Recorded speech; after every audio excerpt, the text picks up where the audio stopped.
kind of our company. Greater Minnesota Gas is a subsidiary of a group of companies that have different functions, but they're all dedicated to bringing natural gas service to rural areas. So we have Greater Minnesota Transmission, which runs intrastate pipelines within Minnesota. We have Greater Minnesota Gas, which was our first company where we got into the natural gas distribution business. And then recently, some communities in North Dakota reached out to us wanting natural gas. So we opened a new subsidiary called Dakota Natural Gas. The reason that there's different companies is because Dakota Natural Gas is regulated by the North Dakota Public Service Commission, and Greater Minnesota Gas is regulated by Minnesota Public Utilities Commission. And you need to have two different companies. Otherwise, you might have two different commissions telling the same company to do things differently, which just doesn't work. So it's the same people, it's just different operating companies. Slide 3 just kind of shows you our footprint. You'll notice that in 2012 and prior, we were in 6 counties in southern Minnesota. Since that time, we've grown rather rapidly, and we're now in, I think, 28 counties throughout the state of Minnesota and then in eastern North Dakota, recently expanding into Drayton, Hillsborough, and Mayville. And we just got approval today, actually, and we're going to Portland, North Dakota this year.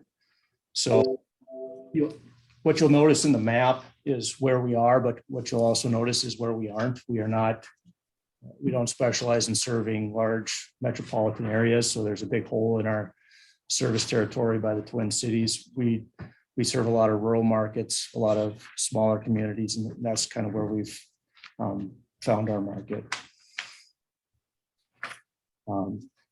Page 4 is just some more regional lines. And what this is getting at is that we've been able to run quite a bit of pipeline to get to smaller communities. We ran 28 miles last year from a pipeline in Minnesota over to Hillsborough, and then another 11 miles of pipeline to get to Mayville. So it was a pretty good sized project, and we found a way to make it work. Slide 5 is probably the one that most people are interested in. That's the economic impact of natural gas. So right now, when we send our customers bills, we bill them in therms. So that's what you'll see in the center column. Our current rate is 79 cents a therm. But what people that don't have natural gas are more used to seeing is what the equivalent is in propane for gallons of propane. So our customers are currently paying the equivalent of 73 cents per gallon propane. I'm not sure what the rates are here, but in the eastern part of the state, I've been told that that propane's just under $2 a gallon is what people are paying now. So our customers are saving about 60% over the cost of propane. And that's for a residential customer. Prices will fluctuate from market to market, but typical residential customers save $500 or $1,000 annually. This year, I suspect it's going to be a lot more than that because the savings are more this year than they have been in the past with high propane prices. And commercial customers can typically save at least 20 or 30%, if not more. So slide 6 talks about our project development process. So the first thing we do is determine if there's market support. We don't want to come into a community where people don't want us there. We want a city that wants us to be there, and we need support from customers that are going to sign up and use natural gas. Otherwise, we spend a lot of money putting pipe in the ground. If nobody's using it, it doesn't make sense for either of us. So we meet with city officials like we are today and large energy users and figure out if there is interest and then what the potential gas loads would be. Then we prepare an internal cost analysis and then determine project feasibility. We put together a preliminary design and just figure out what it would cost for us. If it's feasible, we obtain a franchise agreement, which would be an agreement that we need to get from the city. It's not exclusive, but in order to serve a city in North Dakota, we have to have one. I'm not going to go over it, but there's a sample in the packet I gave to the commission. It's boilerplate. It's the same thing we used with the cities that we're currently serving.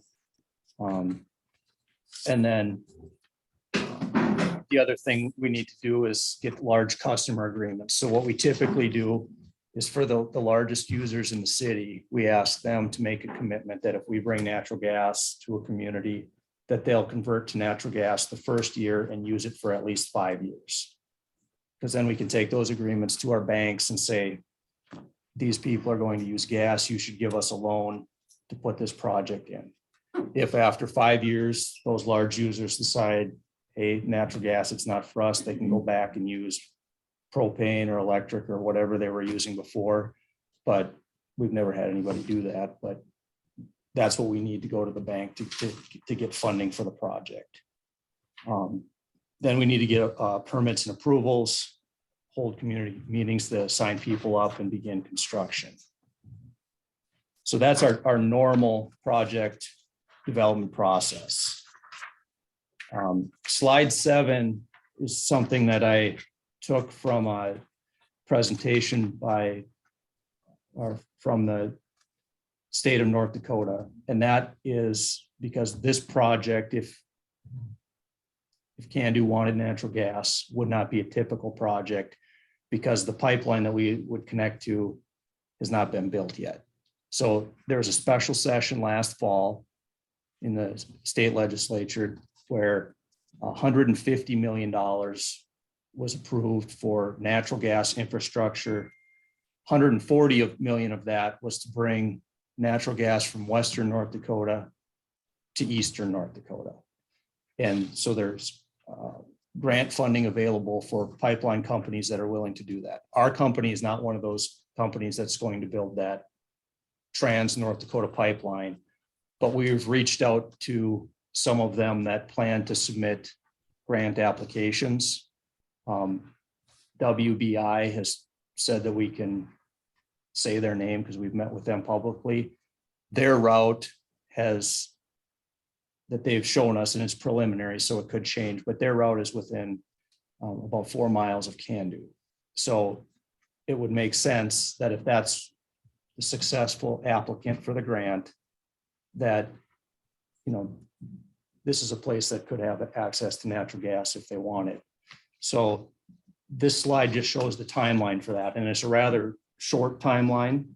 So the application deadline for the grant is in April.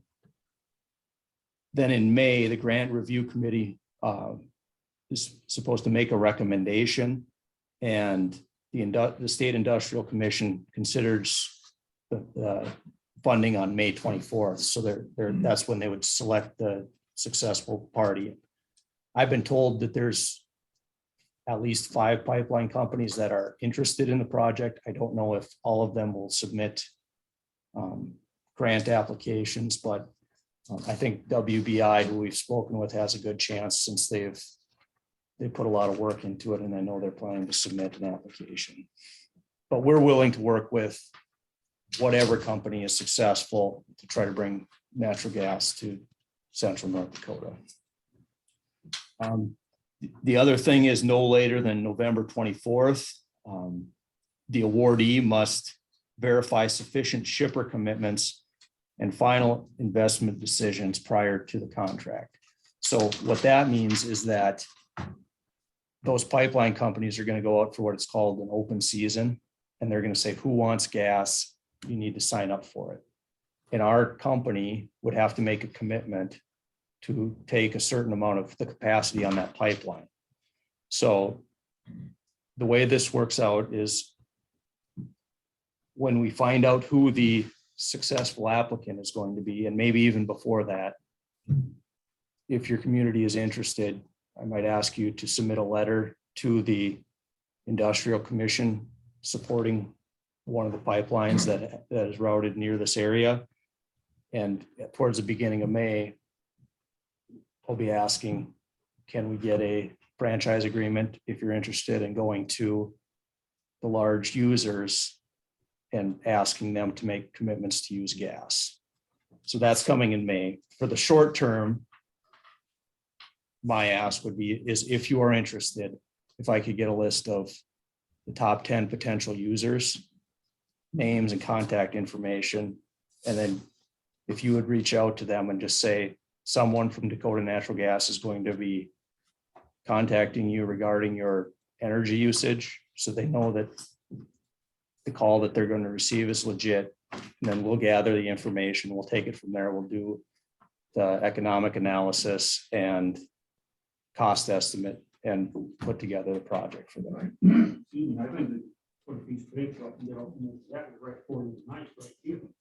And that would be fantastic if people are interested and we could do that. I think everybody here is interested. That's why they're here. And it does look like there's a lot of support. I just don't know if there's a potential large energy user that isn't here, and we'd like to, because when we size the pipeline, we want to do it the right way. And when we determine if a project is economic, we want to make sure we have the facts. So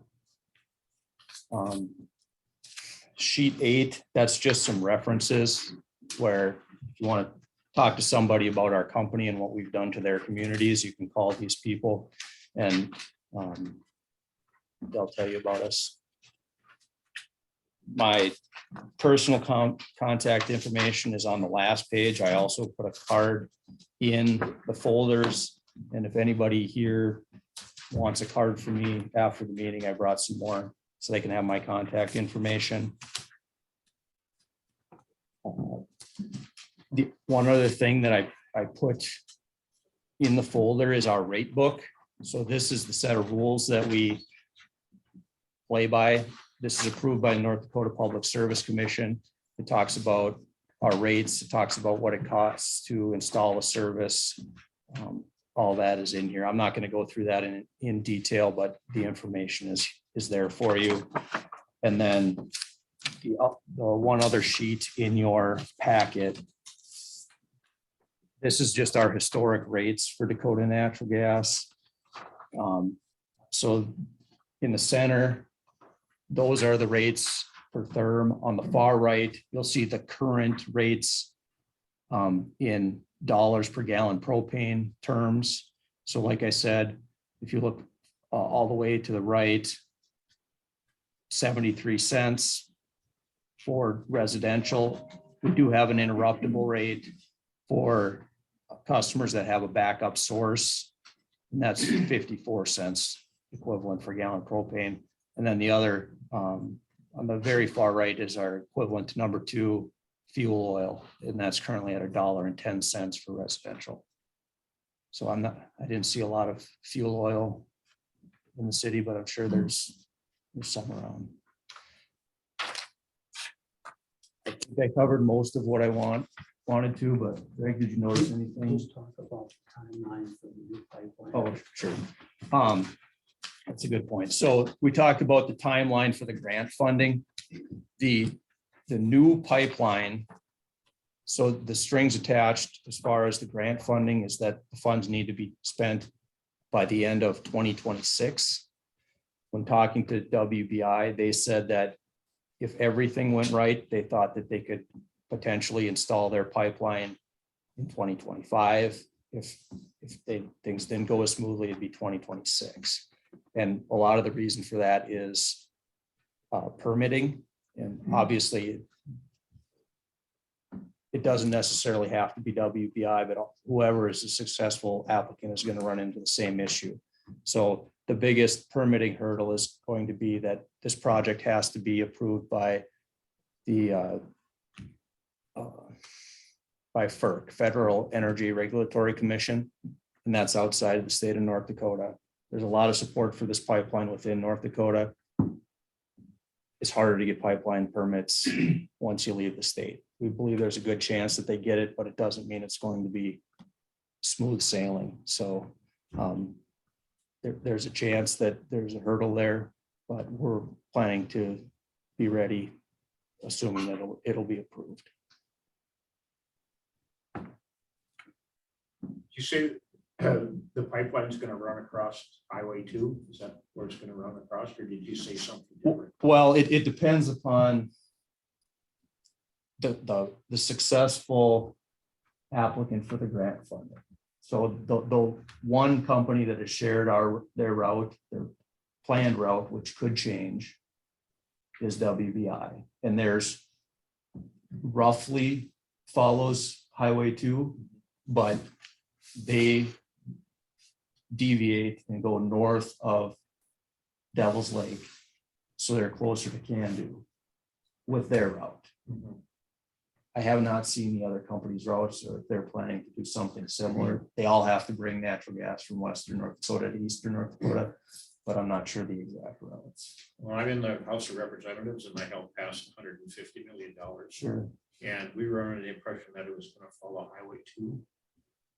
And I talked to one of your representatives, Elizabeth, I think her name was, down at the. Bowman, probably, Yeah. yeah. And she said that they would probably go north of Leeds and come up. And, go to Rolla and Bisbee, and is that in the plans or?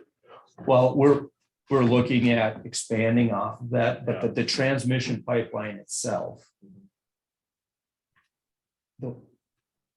would not, it'd be close to Highway 2. It'd be, within, I think, 7 miles of Rugby, within 4 miles. Would you expand off of that to all of these smaller towns, and is that? We would expand wherever it's economically feasible. Okay. The further those towns are from the pipeline, the harder it gets to serve. When you're within 4 miles, like the proposed plan would be for Cando, that seems like it would be relatively simple to serve. If we're talking about going another 40 miles to Rolla, things get a lot more difficult. So how much usage would you need in a town like Cando? For example, high school or the hospital, we're building a new hospital, and the high school and grade school elevator cost a plan. How much would you need to justify bringing it in here? We'd have to do a full cost estimate. Okay. But just by the proximity, as long as, and part of it is we don't have the price to tap in or to get connection to the pipeline, to the transmission pipeline, and that part can vary wildly. When we originally started talking to Rugby and Harvey about serving them, we had plans to tap into the Alliance pipeline, which runs diagonally across North Dakota near Towner. And the cost to tap into that pipeline was about 7 times the amount it cost us to tap into any pipeline we did in Minnesota for any of our other systems. So, and this pipeline, we don't know who is going to run it, and so we don't know what those costs are going to be. What I can tell you is when we talked to WBI, at least, they were very aware that the pipeline that they would build was supported by taxpayer dollars, and they wanted to benefit the taxpayers along the way. And I did not get the impression that their connection charge would be extreme, but that's currently an unknown. I apologize for not answering your question, but I will say that when you go into a community, you almost always need the large loads. You need the city buildings, the schools, the hospitals. That's really what makes a project work Just for large users. Just from what I've been hearing from the community, I think you'd be well receptive. I sat on the school board and I know what our energy costs is. I sit on the hospital board and I know what our energy costs are up there, and we need natural gas here. That's all there is to it. So we're looking. And I believe that if there's interest and that pipeline goes that close by, I believe it's very I think possible. you'd be well receptive here. So. I guess 2 homeowners actually have one big argument about which one got to be first. James, do you have any questions or? No, just, I guess, well, one question is how far out from the city would you be able to go? Probably don't know that. Typically, we're serving the city, and we don't venture very far outside the city. If somebody wants service outside the city, if it's for a residence, it's not going to be economically feasible on its own. If it's a business or a larger user, then we'll do a study based on what their usage would be and determine if we can run it, or if we can run it with a contribution and aid from that customer where they contribute something to run it. And we've done projects like that in the past for larger users, but it all depends. We get asked about grain dryers a lot, and I don't know if that, and I'll just say if grain dryers is what we're talking about, that they work well when they're within the rest of the city. Like there's a couple grain dryers in town that's a pretty good setup for a natural gas utility. But if you're running, 5 miles to go to a grain dryer, projects like that almost never work because they use a whole lot of gas for a few weeks a year. So you need a big pipe that's not used year round. So Were you thinking of the barn? Yeah, like Hexagon and Cooler both, seems like they're gonna be pretty close to where the pipeline's gonna be going. Maybe feasible. sure. Well, and one thing that we do look at is, what's along the way. So if we're connecting to a pipeline south of town, and we'll look, well, where's the best place to connect and what can we pick up along the way as well? So we do try to connect as many as we can along the route. James, I think you should tell Cody that you're gonna use the equivalent of about 30 or 40 households just at Hexagon. There's 12 1,000-gallon propane tanks out Is that an operation? Yeah, it's And so we serve a lot of poultry and hog operations. And it's just always a matter of how much it costs to get there. But we do that, you can go a lot farther than a house. Cody, this line that you're gonna connect to Cando, is it gonna be like 3 or 4 miles? I assume it's going around the water, so it's gonna be is it gonna run parallel east and west about 3 or 4 miles? I believe what I it was about 4 miles south, and it's not perfectly east and west. But You're gonna be within a mile of that hog barn. well, it sounds like that is most likely going to make sense if it's within a mile. I don't want to get too pinned down to Sure. where WBI's pipeline may or may not be, or where another pipeline may be, because a lot of it too depends on the willingness of property owners to grant easements and things. So, things could change from what I saw. Hopefully they won't change a whole lot. But what I saw, I would not say is the final case. Thank you. Question? You have a cost comparison of fuel oil and propane. Is it possible to figure out a comparison of coal? I know it's not. Just maintenance. It's possible. I don't have it. And I'm not saying, I'm not trying to put you on the spot or anything Yeah. like that. I mean, I'd have to get you some of our numbers. Right. And the part with coal that we run into sometimes on paper, it's not as clear the difference. But it's not, all the coal handling part isn't always necessarily included in the cost of coal. And when we have people that have switched over, that's the comment, is they can't believe how much hassle they save. Yeah, for sure. You're cold here too, Doug. yeah. So on what happened on Mayville State University was coal. And they're switching to gas. The legislator in the last thing they did in the regular legislative session was gave them a grant for $1.6 million to convert their operation over to coal. And they did look at it. But it depends on the BTU content of your coal and things like that, but we can do some analysis for you. If you know what the BTU content is, a lot of people don't know what that is in the coal they're buying. But they're converting over. Other coal burning properties, there are USDA grants available to help subsidize putting in the new equipment. You're gonna put new high efficiency equipment in to replace whatever year that coal plant was, maybe 60% efficient or something like that. So it's not a straight BTU for BTU. Thomas, anything from the hospital?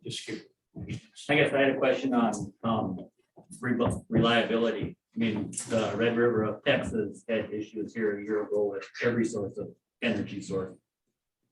How reliable is the transmission of natural gas in power outages and that type of stuff? But does everything have standby generator systems that gas will never get interrupted unless somebody rips a digger through it? So, That's like- yeah, I mean, yeah, so there's redundancies there. On the end user part, they also have to have backup electric generation a lot of times, just to run the furnace. But yeah, like last winter, there's the cold weather event. We didn't have any customers out of service at all. The other thing is a lot of people saw, spikes in their energy prices during that time. None of our customers experienced that either. We approach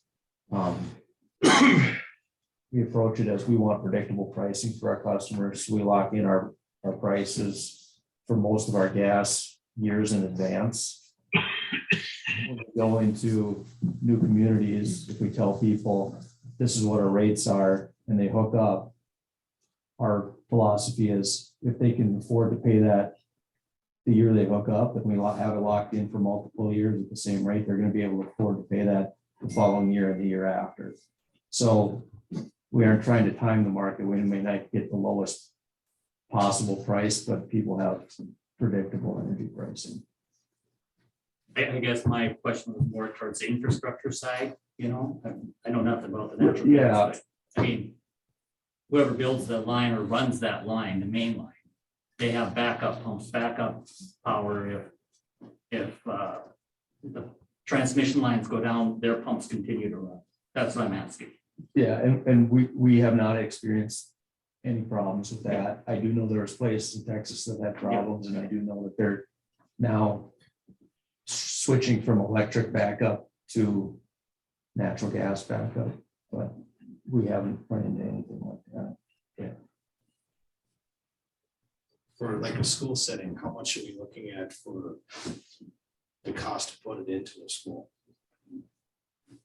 That on a normal school basis? I'm not talking about Well, every school is different. almost all that cost There's gonna be some. is going to be downstream of your meter. The cost for us to get it there is going to be minimal.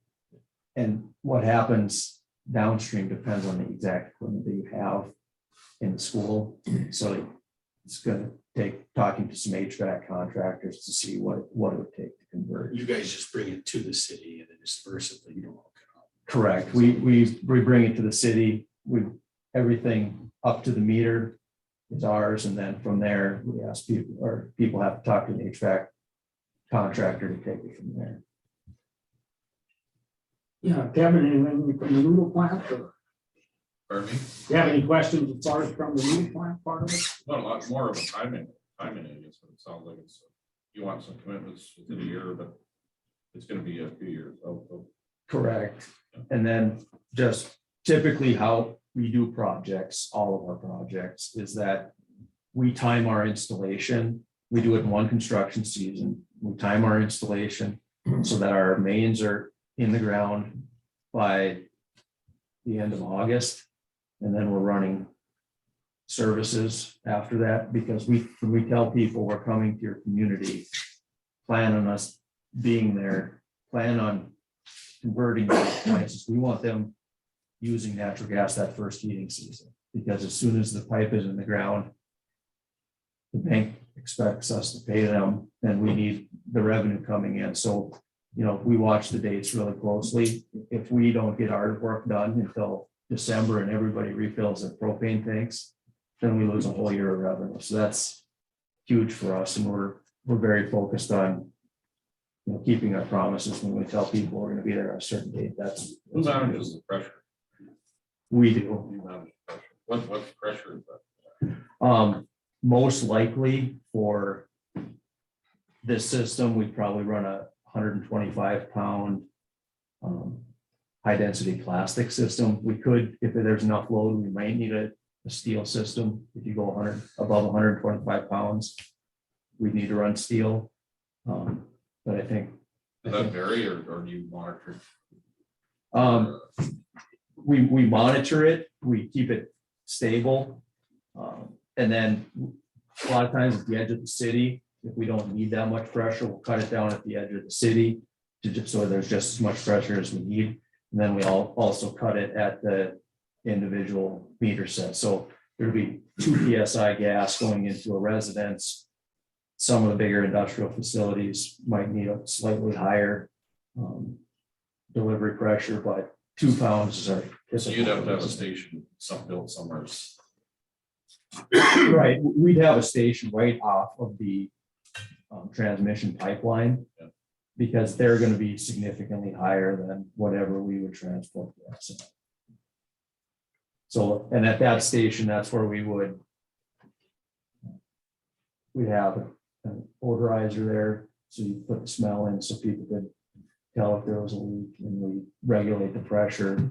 We have a heater there where we heat the gas, because when there's a big pressure change, then things freeze up, so to prevent freezing with the heater and things like that. What's the longevity of the lines you're putting in?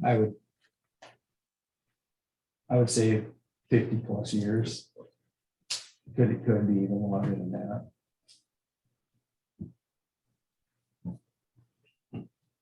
Would your plan then be you're not gonna wait for the transmission line to be finished before you're gonna start knowing that once that's going in, so that you can get hooked up to it when it's finished? My understanding is that they would also be doing it in one construction season. And so we would time it accordingly, as long as their completion date is before like that end of August date. If they're not committing to a completion date until December, we aren't going to be able to put all the pipes in the ground and then not make any money until the following year. So we would, if they make a commitment that they'll have gas flowing to us for that season, that's when we would look to be installing the pipe. Where are you planning on running your feeders? Are you running alleys or utility easements? Typically, we would probably run alleys with the snow, and you can't really tell what's all in the alleys, but that I think would work the best here. Talking to Raleigh, he said that the sanitary sewers go out to the streets. So that's a big thing for us. Whenever there's a potential crossing, whenever there's a crossing of a sanitary sewer, we need to make sure that our line is not installed within the sanitary sewer.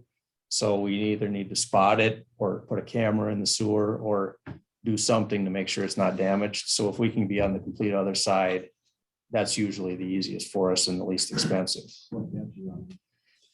Our services are at least 18 inches. Our mains are typically about 3 feet. They could be a little bit less than that.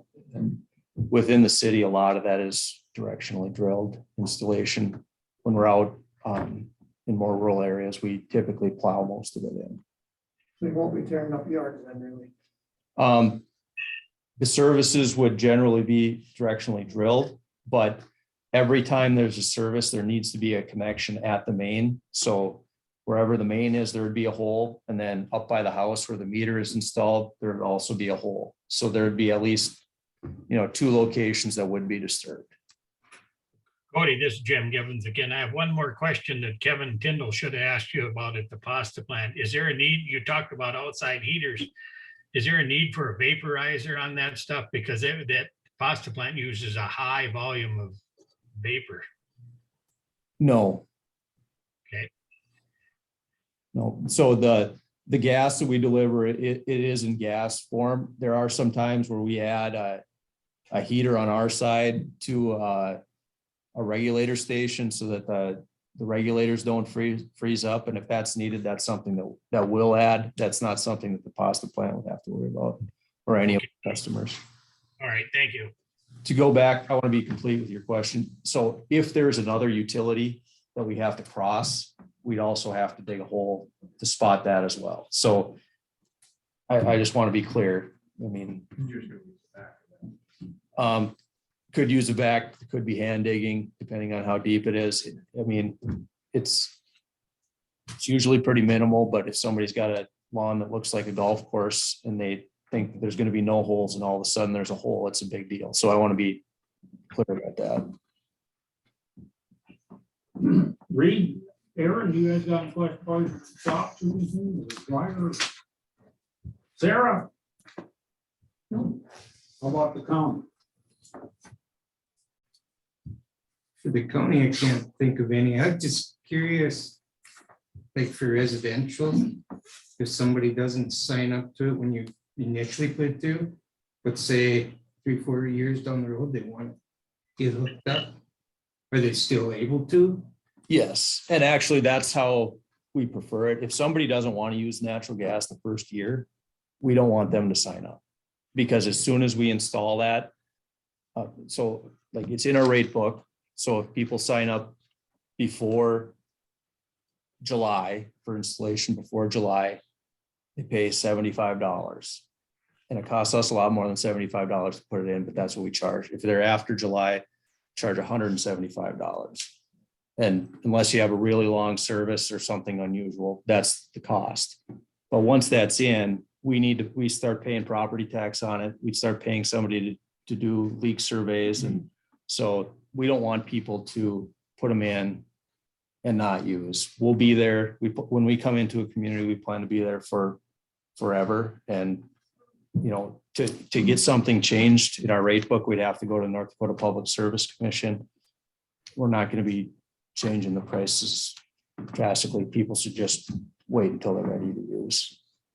Are you gonna have maintenance guys somewhere in North Dakota here? That you doing this stuff? Yeah, once we have natural gas in an area, we have to have somebody on call 24/7, 365. So we'd have a service center. Our goal is to be able to have the service center in a location where people can respond to an emergency in under an hour most of the time. Today would be a tough day depending on where it is in the weather, but that's our goal. So we'd have. Correct. So, yeah, we'd have a service center. We'd have multiple technicians locally. Part of it depends on, you know, how many communities sign up and how many communities are interested, but yes. Anybody else have any? But yeah, Like down on our farm, the shop and a dryer, so you're gonna need multiple facility charges. all in one. For that case, there probably would be multiple charges because it would require different meters and different delivery pressures. If there's something like a house and a shop where we can deliver 2 pounds and you can run a customer fuel line between one and the other, it could all be on one. But if there's a dryer, you know, the meter that would be on a shop would be too small for a dryer and you probably need more pressure. So in that case, there would be multiple meter charges. anybody else? Is there a meter charge per year then? Besides what, There's a monthly meter charge for residential. It's $16 a month. but that's still figured in the 70. No, that's separate. We're just talking product on this. This is just energy Okay. there. Yes. Anybody else have anything? Not, I'm gonna maybe ask some of the guys that are interested here if they want to sign up right now and and see what these guys got.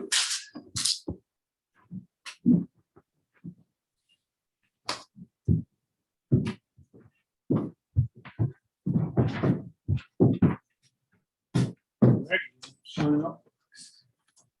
I can't sign up for the hospital. No. Take it. Who can? Tom. We have to have our CEO. Oh, he's under the weather. This isn't a This- contract. This isn't signing up. No, this is just, just, Sign it, that's what. just for some information. If there's anybody, I can have cards here, otherwise. Can I get one for our city office? Can I get one there?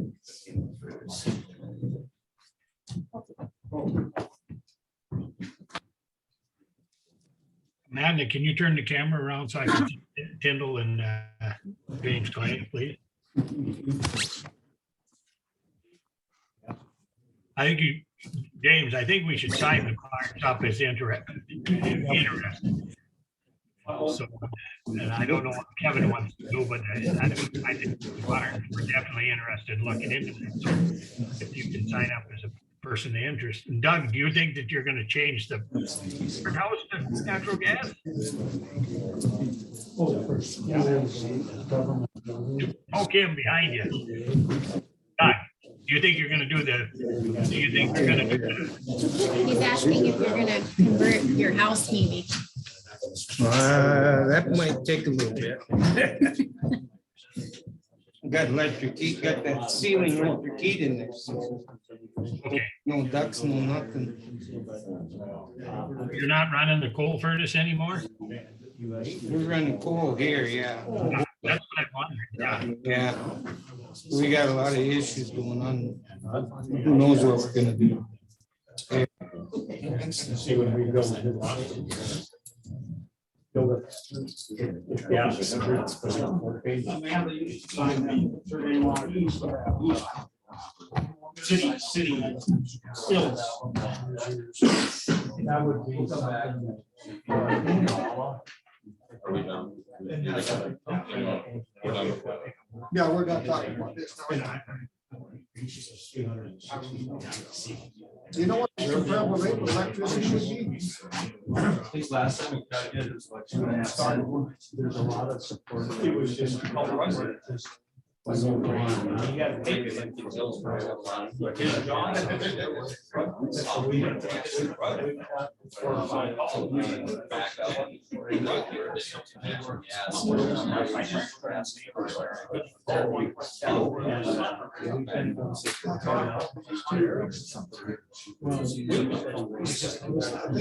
that's my preference. That's about $1.60 compared to the electricity. And I think. I don't know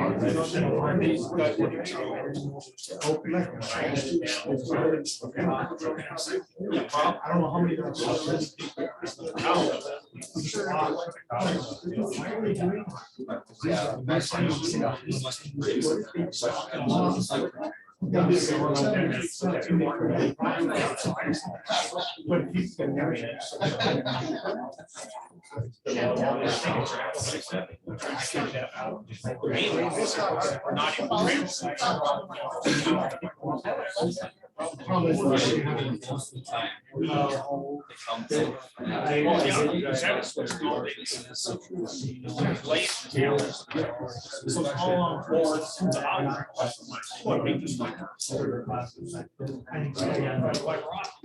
Jim, bear with us just a minute. We're getting signatures.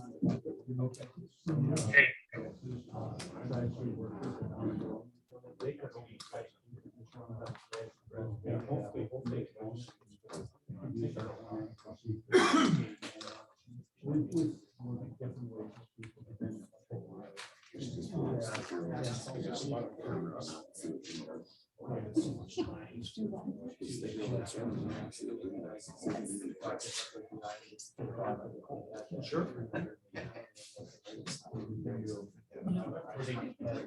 Doug, I'm sure you signed it. You don't need a Mexican. Just send them to whoever want to talk to from the county. Oh, gosh, I'm not looking. Just so they have a context. Yeah. Yeah. There's like a two.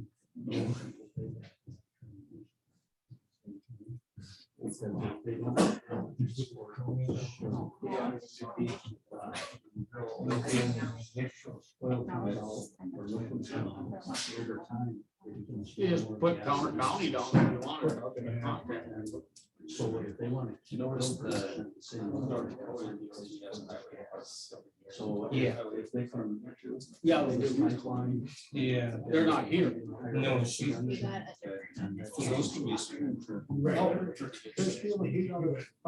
There's geothermal. Yeah, they're- our county- Not county. No, he don't know. He knows the deep. He said. The state almost like. That's the county shop. County shop.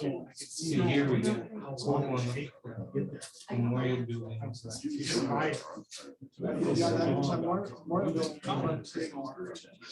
Yeah, it's depends on what all you gotta do that. Because we store out most of the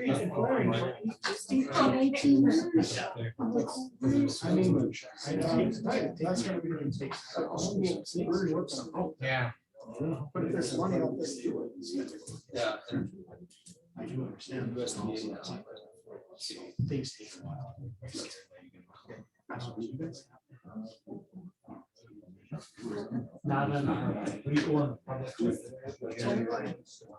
Read.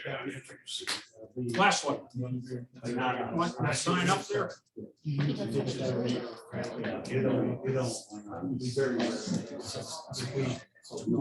We've never.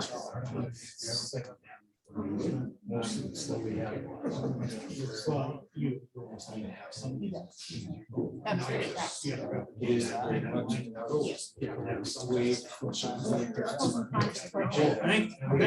Read, your dad just signed up the hospital. Yeah, I'm in. We bought a few, but we almost never. We don't. Yeah, we bought some. Yeah. Just like. We know. Usually.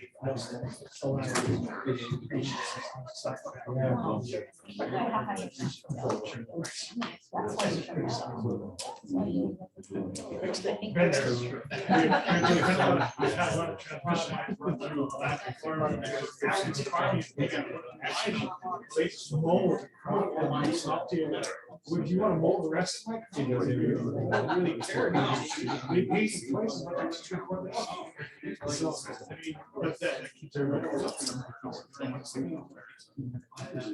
It's nice to see that.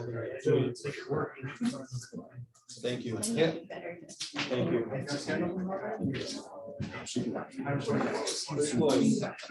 If you had it, you could start. Thank you.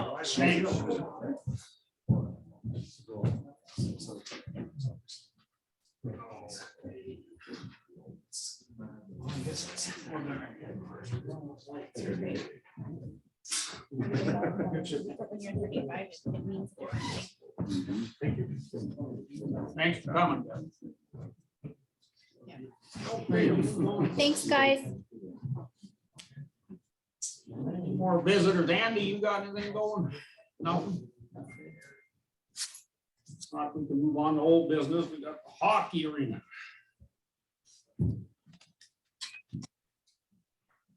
Front and center.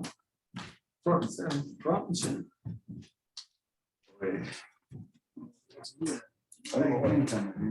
Maybe we'll give you guys the hot seats here. You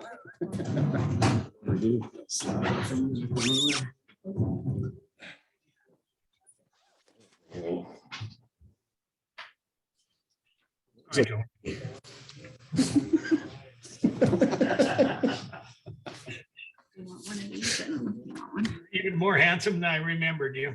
Yeah, I know. That's just the video. You have this. How's the sun? Better than what you guys are experiencing today. I don't know if you guys want this to kind of refer to. This is the bid that We're talking about with the roof. Oh, yeah, that's the over the. Yeah, so I guess all we need is open checkbook. You didn't get any bids for just doing the parts that were bad? A few sheets? No, we didn't, I guess. I mean, does the whole roof need to be fixed? It probably doesn't. I don't think it does, like towards the south end, it's not so bad. I think there's gonna be spots that are gonna get bad. You know, I mean, you got bad spots already, so. And maybe if there's some sheets off the stuff that would get replaced, if there's chunks that were good, maybe just patch or whatever, I guess. You didn't ask about getting just a price list for the few sheets that are bad. I think there's more than a few sheets that are bad. They're about 25. I think there was 13 on the northwest corner.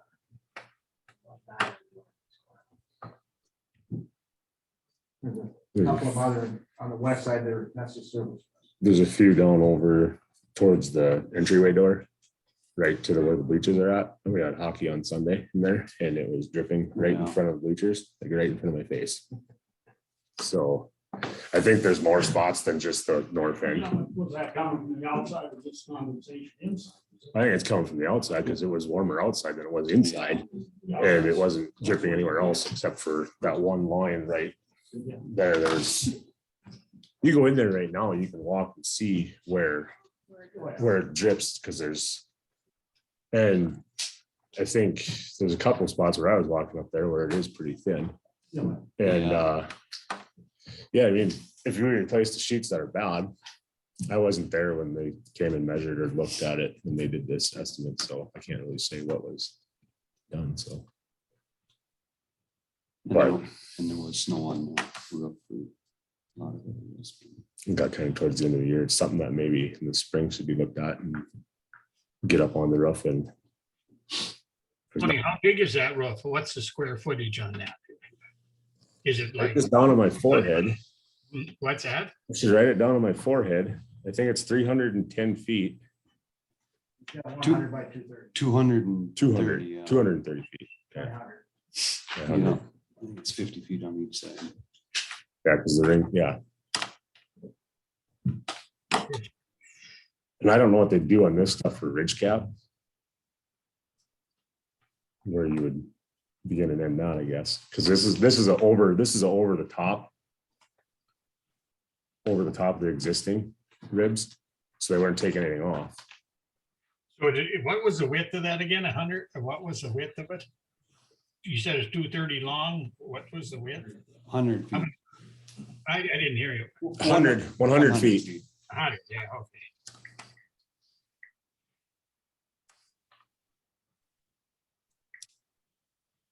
So I suppose if you figured that out and divided, I really have a calculator, but if you figured 87,000 divided by, take the square foot, you can figure it out per square foot.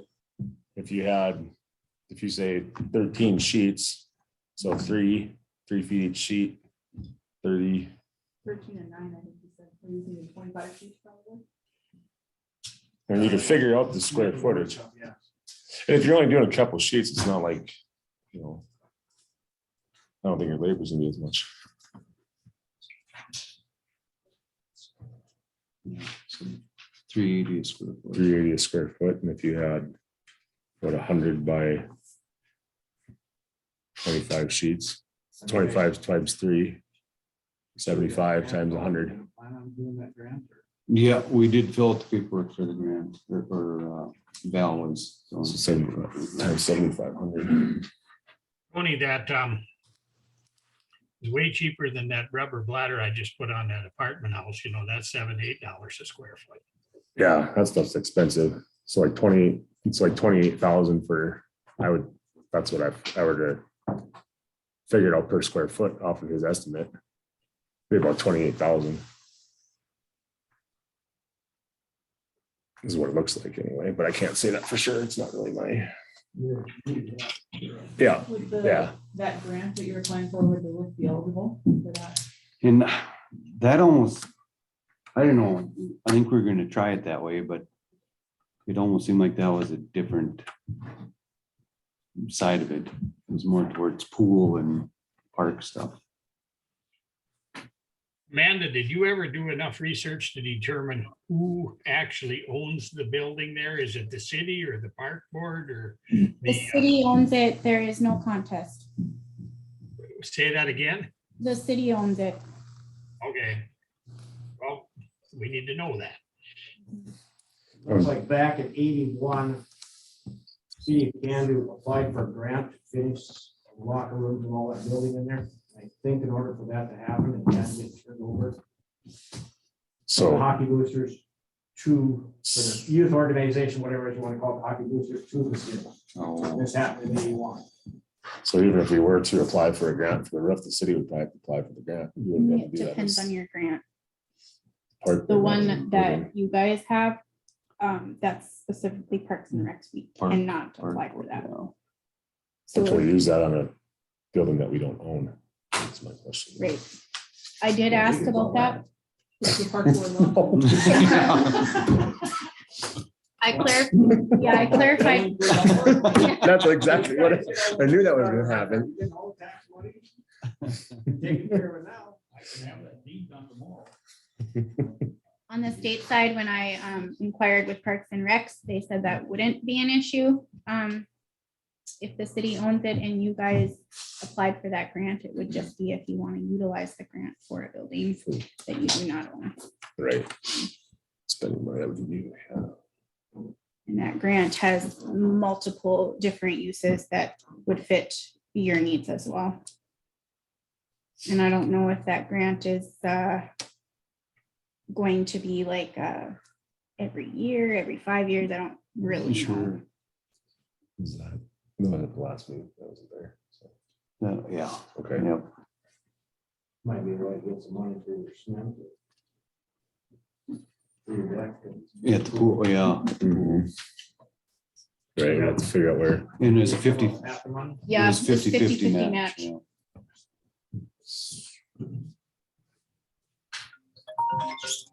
So I don't know. which- And this amount right here. Jeff just left.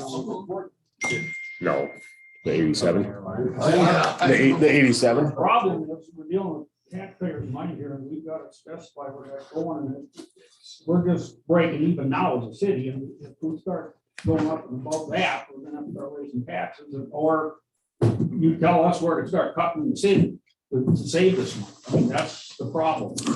Right. I mean, I don't want to speak out of turn. If that's something that the city is wanting to talk about cost, we would want to know by June, July, August of the previous year, so that we can budget and get levied money and those types of things. It's not really something that we typically just, well, there's a big project, let's just throw some money on it. It's well in advance. Right. The budget was worked on in June of last year for 2022. It's Yeah, I see finalized. that. Yeah, it's just too bad that building wasn't usable for more than just. If it would benefit the city better as a different type of building, like down in Devil's Lake, like the Burdick does, or anything like that, where you could actually use it for more than just hockey and ice skating. You know, if you could hold different things there, you know, like during the 4th of July, have the show and shine in there, you know, different things like that. Well, There's I pipes. see the pipes and not floor. having the concrete floor and all that stuff. No, and it'd probably still be muddied by July still in there and everything else. It's just too bad it's not usable, more usable. Really. A big sports complex.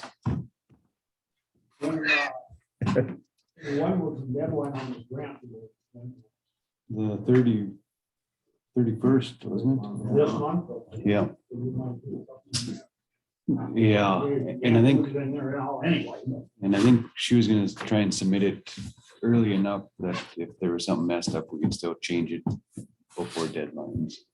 The thing about that grant is they're gearing it towards shovel-ready projects, things that can be completed within 2 construction seasons, so by next year. That's the stipulation in that grant. The sheets that you got, were they one piece from the view to the center? I wouldn't think they would be, they'd probably have to be, they'd probably have to be two Two pieces. pieces like they're up and down. They're Yeah. pretty thin. Cause I think the longest, like, when we did the pig barns, that was 80 feet from end to top, and that was 2 sheets, we had 40 feet, or 42 feet, I think was the longest that they'd cut those. We overlapped 2 feet in the middle. That's like the longest you get on a trailer, I think. So yeah, they'd have to be 2 sheets. I don't think you'd ever get single up there. And this all puts out, Yeah. I had called them to see if they would come up and do a different type of bid, a non-complete roof bid. And they had said sometime when it wasn't so nasty, they would be willing to do that. It's not like I got written on their list, though. Yeah, and it'd probably be better to do it. You know, when all the snow is gone off the roof, at least you'd have a better picture of what, Well, it's a summer project. you know. Right, yeah. So, Okay. get on the list. Mhm. Right, I mean, you're not gonna call them up Yeah. July first and say, hey, we need our roof done and have it done by July 15th. yeah, right, You gotta get a schedule with them too. yeah.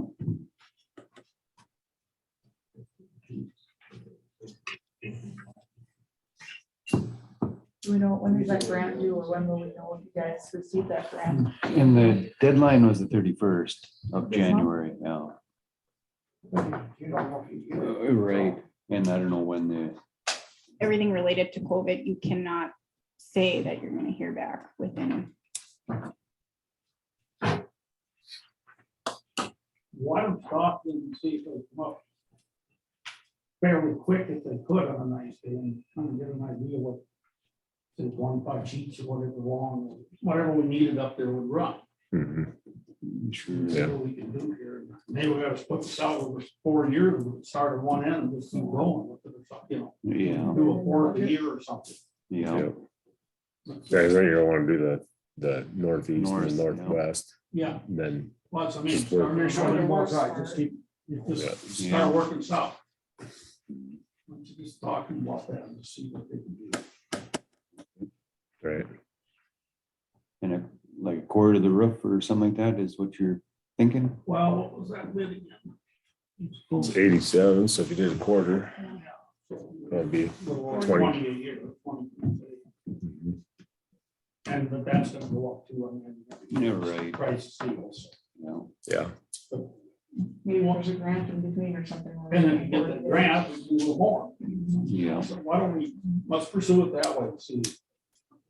okay, Talk to them about it and see if they do it that way. okay, yeah, we can do that. We gotta make this manageable. You see it do sure, work. Yeah. I think as long as we can just get the leaking in the ice, it's just kind of a hazard in there. I mean, really. Get the worst part of it done. At least the first one, and then we'll put it in shape. mhm, Yeah, Talk about that and see if they do okay. we can do that. that. Okay. A quarter of the roof and like a completion date sometime or whatever, or a startup date. Well, I don't, yeah, just if they can do it this summer sometime, that's about all you have to worry about. Right. Come up with a price. Budget by June, whatever we're in. Yeah, I started. I mean, it doesn't get finalized till August, but at least June is when I start crunching numbers and whatever. Get it in by then, and know a number by June. Yeah. This stuff you can Okay, do. Because if we can pay it out after that, then it's fine. okay, That's just next year before we could. You can put some of that through the roof as long as, so he's taking out the rib screws. Yeah, he's just taking out the stitch Yeah, screws. through the roof, seal that stuff up. yeah, If need be, right, and not affect what he's gonna cover over top. yeah, Yeah, because it looks to me like the ribs, they offset. Yeah. From what we're doing. After 40 years, I can't imagine the rubber that's gonna chase any of the screws. No. It could be leaking around there. That's how it started. Well, that's where it starts to That rust. is- It's the same way it is down at the Boston plant. That's right where it starts to rust, is where the rubber is out on the screws, and then pretty soon it's just gonna rip through the screws, and the tin's gonna be in Reader's yard.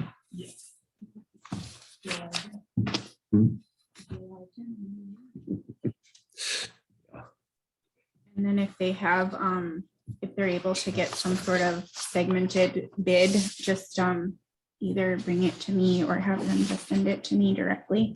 And then we can kind of go from there, and then I can start crunching my numbers at any time really. And then you kind of have a placeholder. Okay. Yeah, thank you. Okay, sounds good.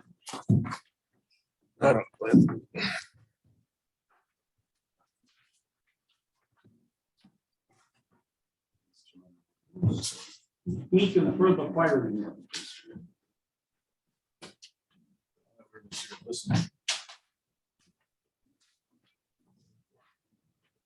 Up, sit down.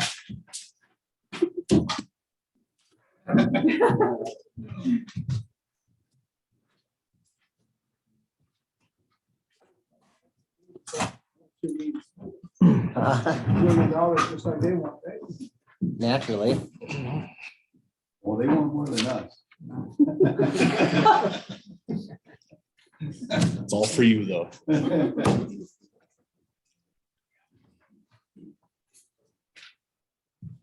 So Aaron and I have been talking a little bit about the history of the money in the fire fund and what it's for, what it's levied for. And the only funds that the city budgets for are direct expenses, things like the insurance coverage and electricity use. We do not bill at this point for water. It's not even metered at this point, which it will be very soon, but we have no intention of ever billing you for that water. We just need to track how much water. And I think there's a misunderstanding between our entities that we have all this extra money earmarked for the fire department, but they're not getting to use it. And so I just wanted the fire department to come here and just so that they can see or advocate for if they want something else budgeted from us, what that would be and how it would fit in our budget line items for the following year. I provided Aaron with the financials of where the account is right now at the end of 2021, which is written in your packet under the financial report. There's around $6,000 in there. And what that is 2021 started around $3,000. And we budgeted money for electricity and insurance. And so they're ending the year with $6,000. However, in March, beginning of March, we will have the insurance payment. Last year was $3,300 really. 3,000 of it in March and another 256 of it in July. And that's when we upgraded. We talked about we were insuring things that they didn't have anymore, and we kind of updated, and that's that extra cost. What that kind of looked like. Yeah, it's the insurance cost is gonna go up. We did budget for an increase. These are just guesstimates. So what I communicated to Aaron was we don't typically budget more than our guesstimated needs for insurance and electricity and propane. Now we divided that. And then we pay a little bit of, what is it, WSI, I think we pay a little bit for. If they were wanting us to levy some on their behalf, that gets kind of complicated. We're maxed out right now on what the city can levy on their behalf. We could go to the drawing board as far as what we're using that levied money for. For example, let's just bear with me, but let's say they get their own insurance. We would have $3,000 that we've levied for you that we could throw to a different type of expense, how it would fit in our funds. Since we are dealing directly with taxes, we are really limited on what we can levy funds for on your behalf. But like we talked, you could levy on your own behalf with the county on taxes. And we had kind of talked about maybe a little bit of the misunderstanding as far as having all this extra money. And our finances are open. We've never really had more than a couple grand in that account. And there's a tally. Aaron showed me a picture of a question that he had, and it's a report similar to what Reed has in front of him. Our monthly financials, we have a balance in the account. Like I said, now it looks like we have 6 grand, but come March, that'll go right down to less than 3. So it's kind of a revolving. The idea is to keep it around 3 grand. That's not that much money. But we never intend to pad that account very much. Just taxpayers don't really like that. And this is JR. I have a question. There isn't any way that we can levy money for like a equipment replacement fund, or how would we do that if this money can't be used for that? Because I know that they need to update equipment all the time. They don't have money to do that. You know, it gets kind of dicey because we're maxed out on what we can levy, but we can figure out a way to divvy up the money that we do have levied. Like I said, if they were to pay their own insurance, Yeah, but then that flexibility to make an equipment fund or something like that. Or, I mean, there's alternatives too, and I don't know if this is the appropriate place to discuss that, but I mean, there's some cities have done where X number of sales tax dollars goes towards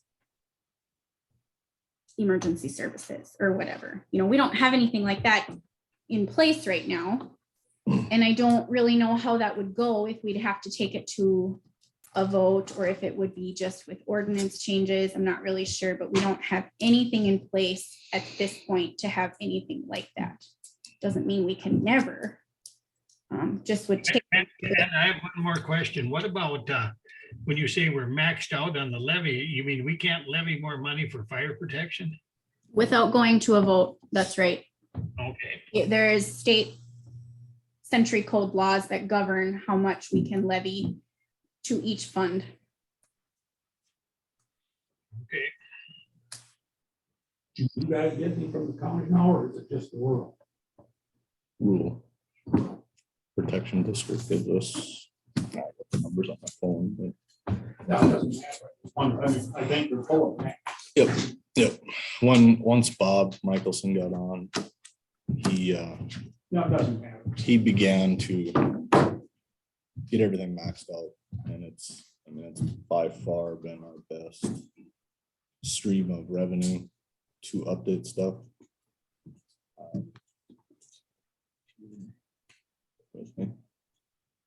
Since 2011, they've put towards the fire department close to $250,000. Mhm.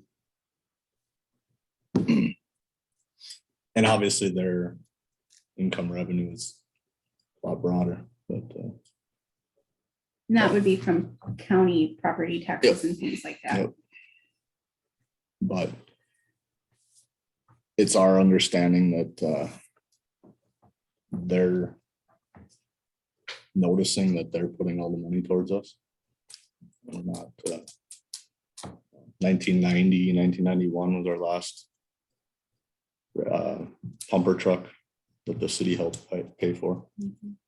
So it's been 30 years since we've had a significant support, I guess, from the city as far as equipment goes. And now that our newest truck is 30 years old, we're beginning to explore the avenues of purchasing another one, and What kind of figure you looking? under $500,000. Barely. I mean, we can go put in a bid for Devil's Lakes that they're getting rid of. That's already what? 75,000, but it's already 10, 15 years old. When you're looking at a new one, you know, I mean, they have a used one, we've looked at that, but you wanna buy a 10, 15 year old You're still at 300,000 for anything decent in a used in one. a used or slightly used. If you can find them, and then with new fire trucks, I mean, no different than a pickup or anything else, everything's bigger than it was 30 years ago or 50 years ago when the building was put up, so now we have height restrictions with our doors. A lot of these used fire trucks don't fit in our building. If you get a new one, you can fit it in the door though, it would make it so it would fit for you. And I mean, we can search high and low and try to find a used one that would fit too, but you're gonna save 50, 75 grand and get something that's 10 years old. That's, I mean, the fire truck stuff isn't really, I guess, why we're here, I guess. It's more so with this tax stuff. And I think it's a valid, I Insurance. mean, like Aaron and I talked, I think it's a valid thing to talk about, because I think people are misunderstanding how our city money works. They think, well, the city has $2 million. Really, that's only a couple of months of operation expenses. It's really not that significant amount of money, and most of our money, I would say, a good chunk of our money is budgeted and allotted specifically. We budget pretty close to what our expenses are. I was really hoping to have our end of the year complete financial picture done, and I don't have that done, but I do have the monthly, and that does have our fund balances, and then the detailed amount Aaron has right there. I mean, we're sitting at just above 2 million in our account, but like I said, that rotates each month. Last month was an example that we had $300 and some thousand in bills. So, I mean, I do think it's a valid, it is a valid concern when the two entities aren't talking and communicating about what the dollars actually mean.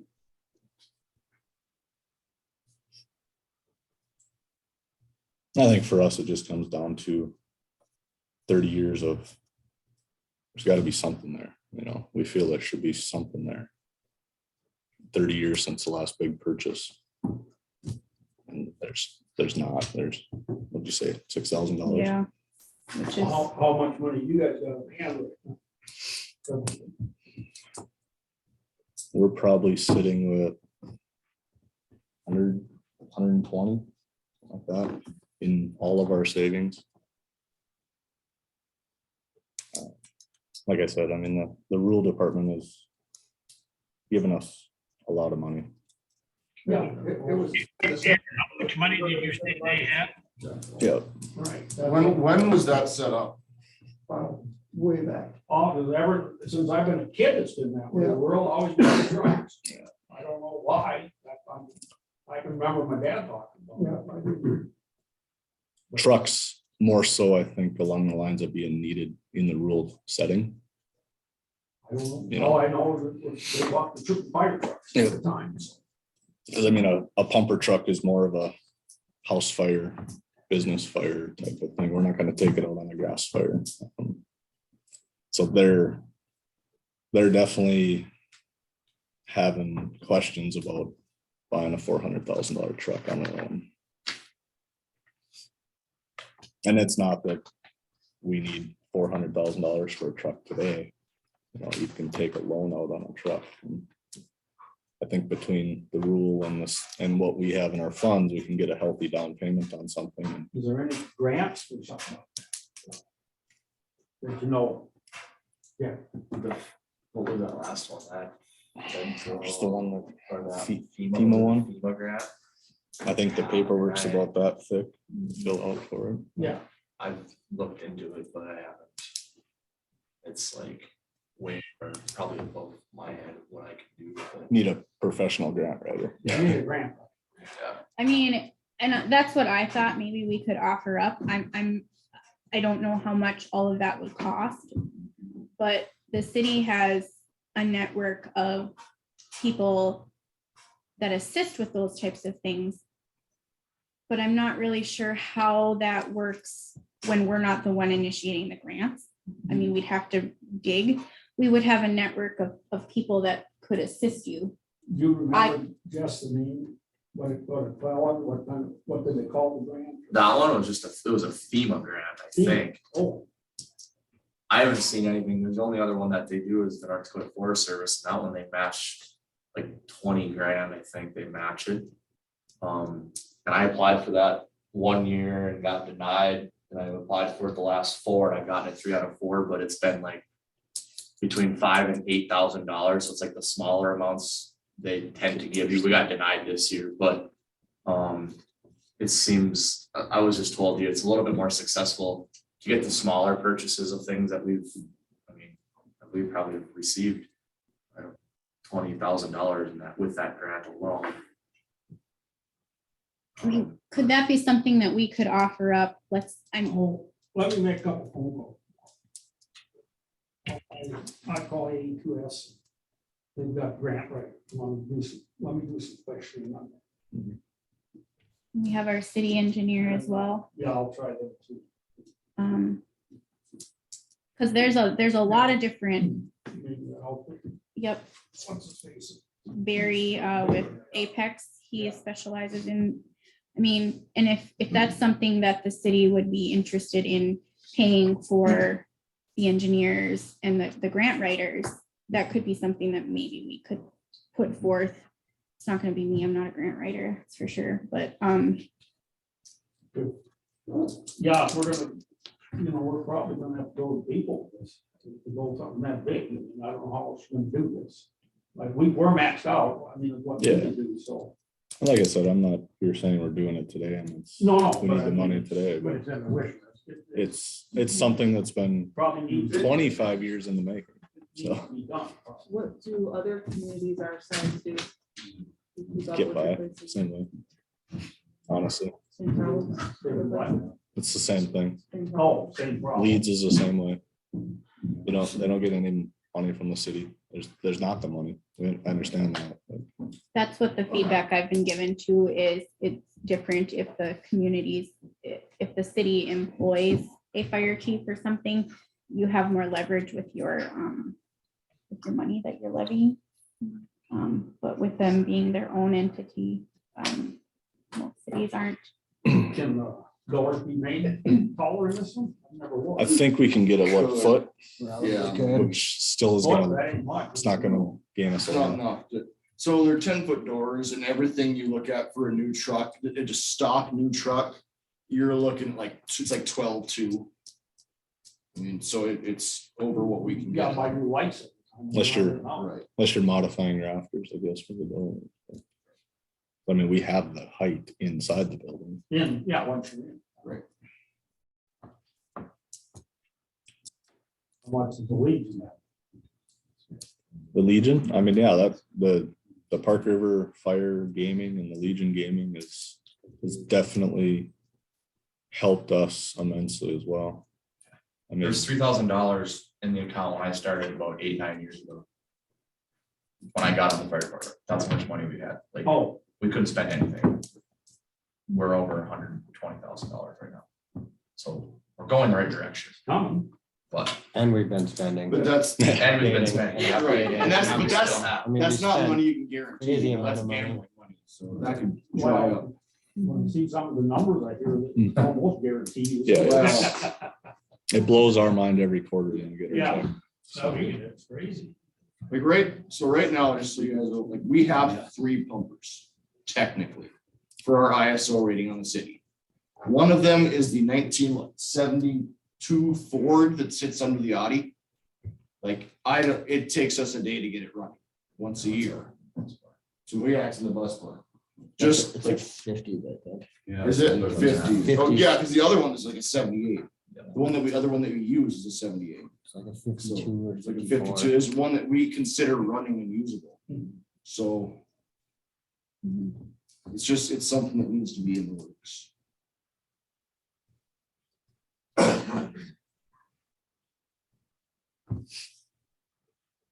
have to check.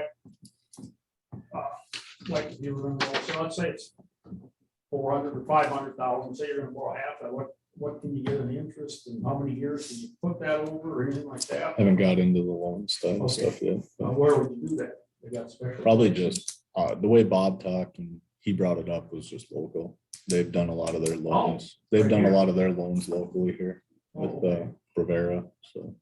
I would encourage to looking into USDA. Yeah. And they partner with Bank of North Dakota. I'm not against local, but they would have programs that would be No. specifically for, The way interest rates are, if they're at prime or Yeah. one, you know, you could get down to 3% probably. USDA with rural development. There might be some Mhm. leverage there with maybe different interest rates than a regular bank. Right. Again, that's something that maybe our engineers and grant writers can assist in. Some here, like on some sewer projects, probably could get down to 1.5 to 1.75 Mhm. over 40 years. So I mean, they're out there. Right. Mhm. Yeah. You, the insurance stuff, is that something, are you ready to Um, tackle that? I don't know if we're ready to talk about insurance or not. I don't know what the council thinks. We've kind of thrown around this whole like insuring buildings that are ours, but we don't really have anything to do with what's inside the building. The hockey arena would be another example. The Audi is another example. I don't know if you guys are ready to talk about that or when we would be ready to talk about that. You don't have any insurance on your equipment, or do you? We are No, paying the city all of pays it. for it. We're paying for It's an all expense that the Mhm. city's covered. But it's my understanding that it's not kosher now. that. They don't have it at replacement cost. Right. Yeah, Jeremy has been checked into that. He told me last night, and the guys in Poland back. So that's what we're looking at. we're not ready to say that we can't anymore. We're just, it's kind of a gray area. I'm just gonna ask him here, what are we paying now? What do you want if we do full replacement cost? Right. So we can get an idea of what it's gonna cost us. Everything we're looking at looks like it's gonna more than double. Oh, yeah. And they've also said, NADERF, which is our North Dakota Insurance Reserve Fund, they said they do have a rate that would be applicable to fire departments. Maybe a bowl in here. That would probably be a comparable rate specifically for you guys if we wanted to take that liability off the city as it pertains to trucks and things like that. It's clear on the other end. It's kind of complicated and I'm not quite ready to Picture. speak like I understand it. You can see. No, the Jeremy here. He understands that a lot more than most of us. So basically, then that's what you're doing. You're thinking on truck. We're exploring the That's options. big. But I mean, like I said, that wasn't Yeah. the prime reason why we're all here, I guess. You gotta have more rib feeds. Yeah, well, Well, it went up 7% too, right? Increase at the first of the year, wasn't it? Yeah. So it went up like another $28,000, What's that? the price of the truck. the first truck we got Just from the- quoted was 420,000. 430, Yeah. and it went up 7%. That's big than that. You're Can't do talking- down any. Yeah. And the longer we wait, And granted, I mean, it's Mhm. Yeah. the state of the economy right now that we're in. Just like the roof, is it gonna go up? Are we at the peak? Or you plug here. You know, if everything crashes, are we gonna be able to see something reasonable again? I don't know. I hope not, but it usually ends up being the new It norm. is for a while. You know, Aaron, that one thing I think that we all need to know is what happens if the fire hall burns down with the trucks in it? How are we insured for that? Right. I mean. There's not you gonna be had to much, start over. much of an insurance check to replace much of it, that's for sure, by the sounds of it. Isn't that what you were talking about, Amanda, is that they want us to insure it at replacement value and the insurance doesn't cost that much more? Yeah, we're significantly under insurance for replacement costs. Yeah, if we have two But I- pumps in the building at replacement cost of 400,000. $1,000,000 with the building and everything. Right. And that's just two trucks. And not even are the rural fire trucks insured somehow The city is paying the bill. for all of the fire trucks? Yes, okay. And I believe that was part of that 70-year ago gentleman's agreement, whatever the hell happened, that Rule was buying, city was maintaining, just like the building. Rule put up the building, city was to maintain it. Yeah. If you find the bar napkin that was written on. So we have proof, but that's what we've had to go off of. Ever talked to Bruce Garber? City books for years ago. Mhm. You might understand some of that, all that stuff, what the work, I don't know. Maybe. Are you guys at least like, is it more clear what our finances look like? Like, Yeah. was I able to No, kind of answer your question? We've talked enough that it's, Okay. you know, initially when this stuff started coming up, I think a lot of us around our meeting thought we were getting hung out to dry. But that was a lot of hearsay and unknowns and certain people there that bringing us information But even if we doubled our bills, that's still not gonna be that, no. very much money. it's- It's not gonna be much. pennies. What did we get? 11 grand in the whole year? Is that what that says? 11,467. Yeah, I mean, Did you say the rural built the building? That was our understanding. Well, there's a lot of that come out of the city, because I know because our airport got stripped of all its money to put toward that bill. But the interesting part, this took me years to find this. You go back in the minutes, they're gone. They're cut out of the book. At City Hall. yeah. I'm 37 years old, so I don't know a Yeah. lot of what nobody happened. knew past- anything. Well, the first time we paid the fee to the airport, we should have had money in there because John and Jim were farming and we never spent it. And we went looking for it, it was all gone, and then we found this book, and it took me 5-6 years, but an old guy finally said that where those minutes were, a guy had them locked in a safe. And I think everybody from that period is dead now, so we never opened. Mhm. The FAA finally said, leave it alone, don't, believe it or not, the federal government said, don't go after it. But I mean, there was money taken from the city for that building. Now, I don't know if it was all of it, but I mean, it was, they got some money, I know that, so. Well, and kind of what we've talked about in-house is all of these buildings that are city owned, they're all needing, They're all Some work. undervalued. they're all needing some work. So Yeah. it may look like we're not in a position to help the entity, but maybe helping the entity is repairing the building. I don't know. But I just, I still think that's happened because of the last 30 years, mhm, 40 years. yeah, Nothing got maintained. that's accurate. Everything got pushed aside for so long that now everything's snowballed to the point that Yeah, you well, have look at these your guys team asking for Just money. from last year. Yep. Now that this year we did the Audi. Yeah. And that wasn't even really done as much as it should have been. Pool, the hockey rink. But no, this is what's happening. The streets are the same. They've been neglected too long. No, there's no doubt, so. And I just want to offer up one more thing, and I don't think it's like a big deal, but we're also not gaining any rent from any of these entities that are utilizing city property. Except the ambulance is paying to offset some of the expenses, the electricity and things like that. We are putting that in there, and that's in that 11 grand. I think it's added. So I don't know if every city functions like that, but that's how Cando has functioned. That's the in-kind donation that they have to offer those entities for the betterment of the city.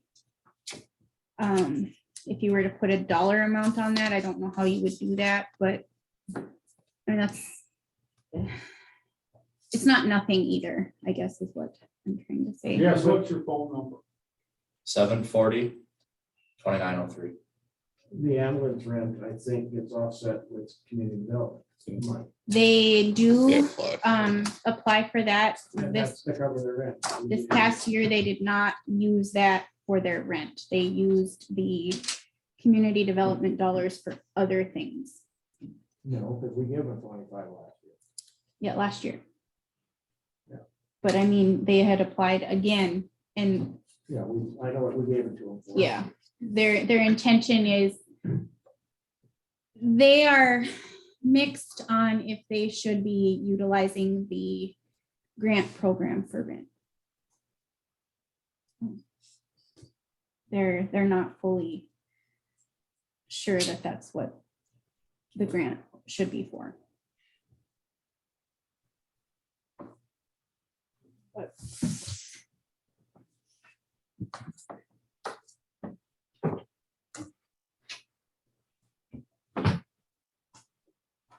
But yeah, the ambulance is a little bit different than the fire. And I guess they're both kind of volunteer, but the ambulance actually can bill for taking you to the hospital. The fire department doesn't get. That's dime right. The from difference. That's fighting right. They should be fires. able to self-serve. And that's great. I think that's why we are If they're doing charging it the right. rent. Yep. But the library doesn't pay rent. The museum doesn't pay rent. The Arts Council and the theater don't pay rent. Hockey, park board, whoever doesn't pay rent, fire doesn't pay rent. Other towns is not always done that way. But there's a bigger income to those entities. So it's not really, That makes money. yeah. But you know, you start charging the body for rent. You won't have it. Right. I think that's why it was made, yeah. In this town that- Yep, I think that's why the decisions were made, is it was for the betterment of the city. Mhm.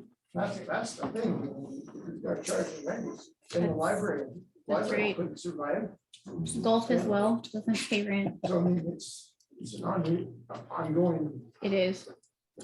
So it's not just you guys, I hope that you understand that it's not us like hiding money from the fire department. No, and like, I mean, we talked that if there isn't ever any excess in that line, how do we capture it and save it? So I talked to Annette because I wasn't sure. And so I called Annette yesterday and she said what can happen is the fire department can issue us the bill. So I don't know, let's say, I used this example earlier, you bought a new hose and it was $6,000. You can submit us the bill. We would come to the council. We would say, yeah, let's pay $6,000 out of that fund.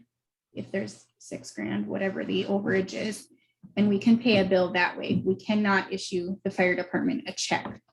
We can pay for expenses. So that would be one way, similar to, I mean, not exactly the same, but the way you guys did the heating project, you issued us the documentation of the bill. We talked about it, we granted it. If it's more than what that fund has in it, then we would have to talk about other ways like sales tax or. Well, that's the other one, you know, we've got a pretty good balance in sales tax, because it's not getting used too. We can't take it out of it. Right. For the grant. But if you guys requested it, you know, pay for something, you can have. The big thing there is It goes to the board. I don't want to ask for yesterday. Like, we need to be planning for the future, not paying a bill that was already, something already was bought, I get that. you know? So with that grant, what was talked about at Reserve one of those funds. meetings, the golf course is, I don't know, new chairs or tables or something. And so we granted them money. We got a bid or an estimate or whatever. Am I remembering this right, Sig? And we just wanted to see the invoice The invoice work. later, Yeah. you know, I mean, so it was kind of retroactive, and that could be something where we're earmarking this. We don't have all of the money, but this is what we would use it for when we got it. Am I understanding that right, Sig? Right. I think that's what they did, yeah. What we did. I Okay, think that was a meeting I missed, but. they come that you back might and be right, yeah. He said, yeah, they wanted proof that this is what you actually use that, you know, we'll allow you to buy these chairs, but we want proof that you bought these chairs. I don't know if that's something, I don't know, every year you submit, making up this number, a request for 10 grand or whatever out of that city sales tax grant money to be used for And we've applied for that plenty of times. too. DCD. I mean, I think all our bunker gear's been updated except for one or two. And that city New sales helmets, tax new boots. grant fund has some money in it that hasn't been, Basically, that fund is as high as it is just because of COVID. COVID. There's a lot of things got canceled and they're just not doing stuff. not gonna get you a truck though. Nothing. Get your wheel. Maybe a wheel. What does it take to, like on the water bill, garbage bill, whatever, put a tab on there that says fire and rescue, $2 a month, $3 a month, whatever it is? I think that has to go to a Gotta vote. go to vote of the people. Yeah. Mhm. The election would be in June. If your entity wanted to petition that, there's rules that apply with how many days ahead of the election and whatever. But that is an option to go to the voters to request a change in fees. As a homeowner, that's probably the best way to do it. Maybe, you know, $2 a month, you're. Mhm. Yeah, people aren't willing to do that. Before you do that, I would sit down and get some figures out, well, here's what you're gonna get. Yeah. Before. And I can help you calculate. Approximately 600 households. Yeah, we're at about 580-ish. Well, other businesses, I mean, figure about 600, we did everybody. You know, that's just a round. But we did, that'd be what, $24 a month, so. Is there any way to look ahead and, you know, like budget for maintenance on city-owned buildings, you know what I mean? And it's divided each year. We do have amongst- I a mean, like Aaron small, said, look ahead Yeah. rather than what we've neglected for years, you know what I mean? yeah, there is Yeah, a you do. small, You do, but if you're gonna put something for that, you're gonna have to take it from over here. yeah, like there's no way to make more You can't money, make money. Right. you know, so it would be, It's, we're gonna pay to maintain the city-owned building, but now we're not going to, No, I get that, You but I know. mean, we're getting to where we're spending thousands and thousands of dollars on each of these places, when if there was, I don't know, something was, like you said, switched around and an allotted amount of money was specifically for maintenance of these places, we wouldn't get into the. absolutely. And hole that is we're the in. issue. So how does that happen? Taxpayers pay it. Yeah. So we have to figure out a long-term plan. What's that gonna look like? And are taxpayers willing to pay for a new city hall, a new fire hall? You're looking at 20+ years in the future. It's not undoable. It's just the plan has to be put in place. Costs need to be figured out. Engineers would get involved in that. It's not out of line at all. We just don't have anything like that put in place right now. Which is what I would love to change. And part of that is changing our fee schedule. For example, I'm just making this up. We recently upped the street charge, right? Last year, it was $2. 2021, they changed it to $6 in an effort to build up the fund to replace the streets. We spent almost $400,000 on street repair last summer, and we only did, what, 3 streets? So if we're gonna do the whole town, you're gonna need more than $6 every water bill. How are we doing that? We have 180 households with 1 person in them. How do you do that?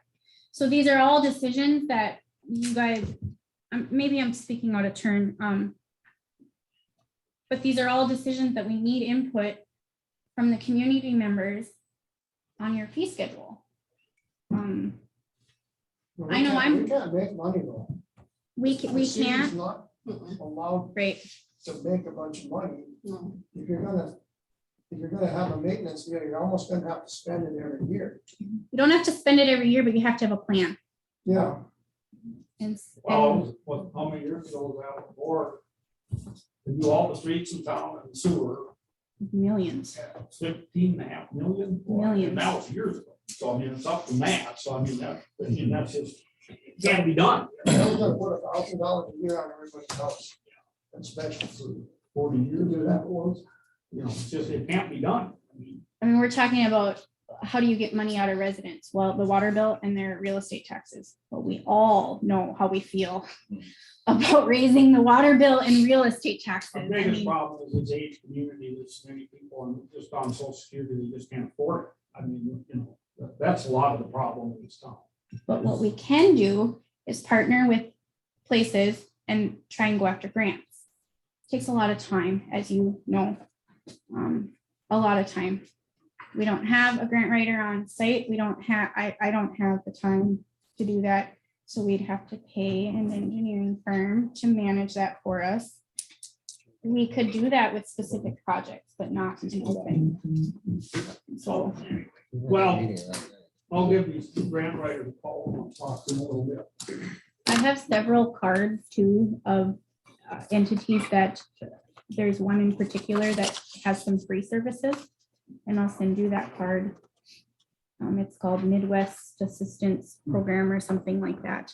And they do have, their USDA funded, so there is no cost. They're already funded, similar to our rural water guys. So I can send you some of that information and we could probably piggyback and call a couple of them, see if they would meet or, you know, what is the plan. But Well, we'll work on this a little bit. See what we can come up with. Process. I just don't want to leave the fire department with 60-year-old equipment run down, so. none of us want that. Well, but I'm here to do a fire department or a skating rink, you know, it's been that, so the fire departments, you know.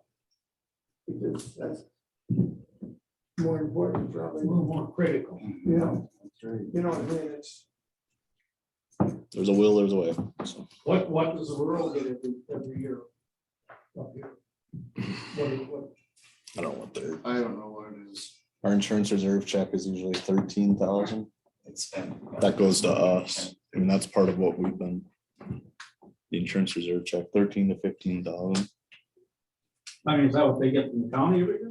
No, that's our insurance reserve check that we get. No, but I mean, what is the rural part? What do they get from the county every year? I don't remember, I don't have that.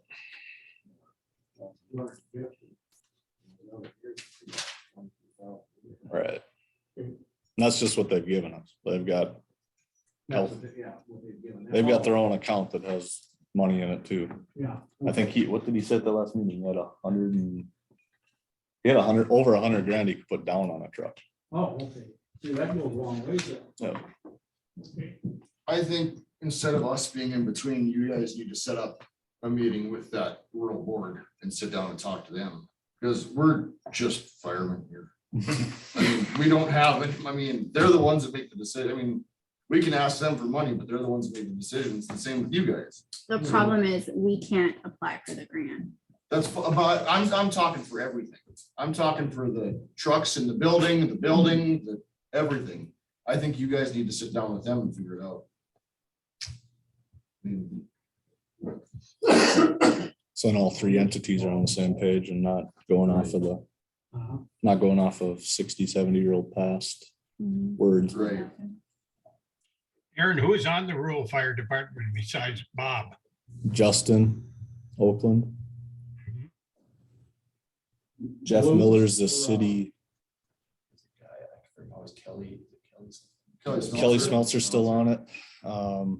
Is Don Halverson? Or is he I done? don't know. I don't think he was anymore. Um, Ricky Reed. He's Oh, off he's off now. now. It was him and Kenny and those guys, they didn't levy any taxes No, for they- 15 years. So they Yeah. had $100,000 in the bank and they didn't think they needed it. right. That's when you could buy it. Well, I talked to Bob, he didn't want to get here because he does the most talking. Mhm. Yep. He came here before. Yep. I had told him about the meeting tonight, but he didn't. Yeah. I don't think he- Yeah. So, Okay. all right. I'll talk. Thank you, guys. Yeah, all right.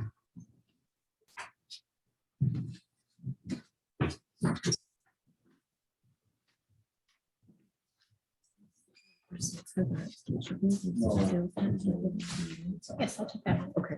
Thanks. So these didn't work, that's really good. No, this is good enough for me. Okay, all right, Thanks. thank you.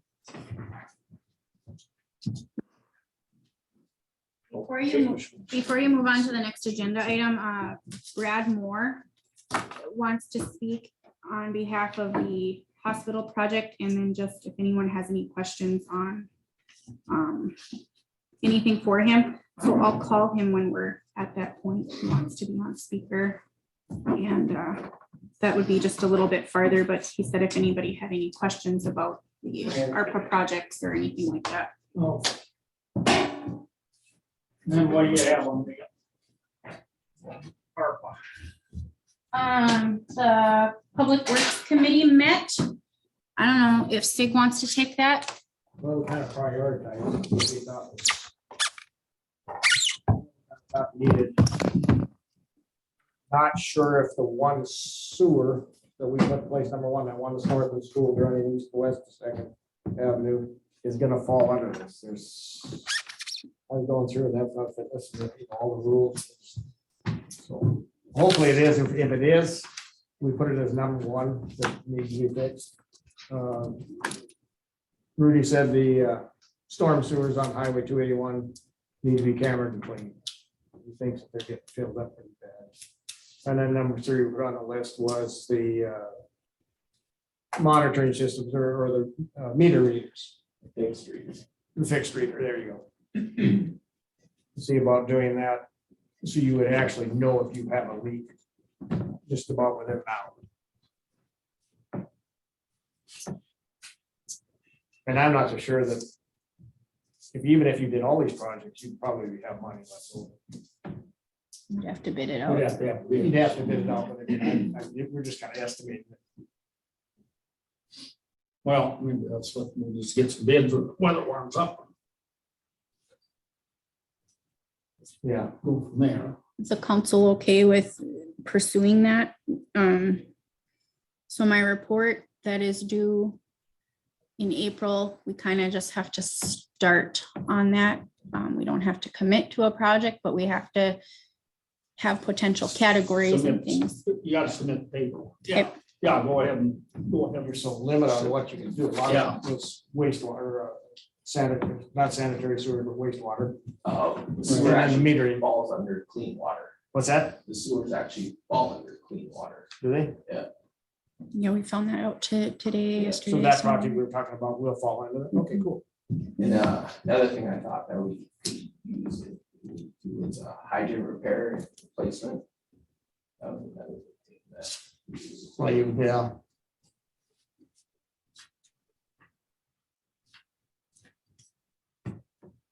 Our engineering firms that we work with are all really willing to find also alternate potential funding sources if we had a larger project that maybe our COVID money didn't cover, but maybe there was a grant that could pair alongside it or a small loan or whatever.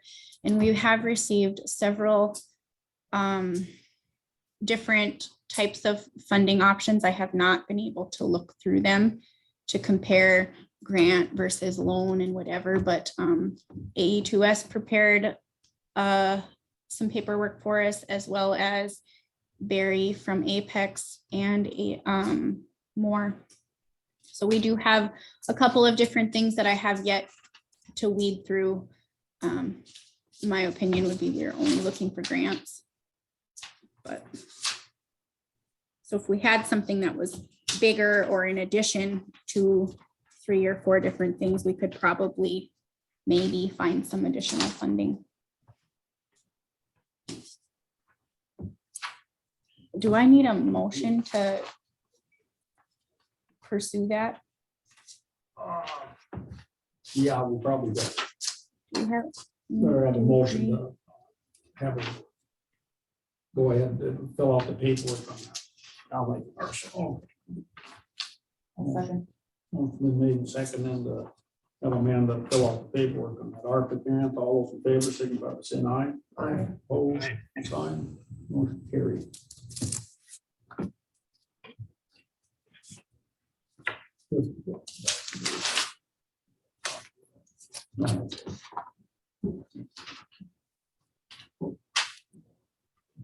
Mhm.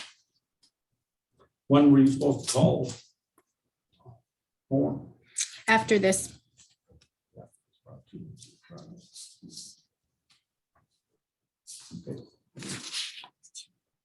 Spot where you at, this Dakota pump.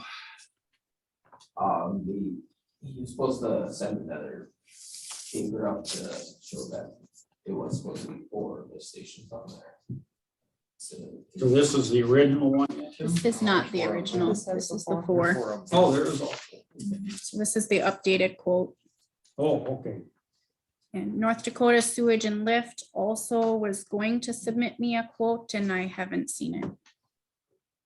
Well, like I said, after that last episode with them, I'm not really in favor at all of one with them people anymore. And they tried to pull what they pulled. Which, how are these guys to work with stuff? Good. And I know when I've met with them, they sure seem like they know what they're doing. Yeah. Yeah, they're really good. They break everything down right there for you, show you how to do it. Because that other one, not Fargo, in your inspection? but that one out of Fargo, that's that one tried to nail us for $10,000 lift station, you know, because the valves were stuck and you guys turned them and turned them loose. And, you know, they were gonna stick us for it. So I'm not trusting them too far anymore, so. So this a one-time annual inspection or this multiple times through the year? It's just a one time. One time. Yeah, they usually do it once.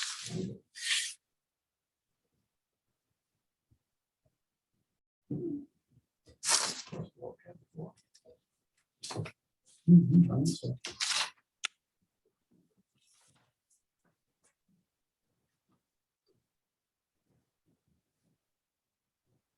Motion to approve the agreement.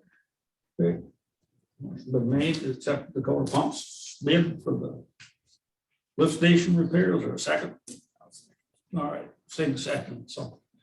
Motion been made second to approve the Dakota pump. All those in favor signify by saying aye. Aye.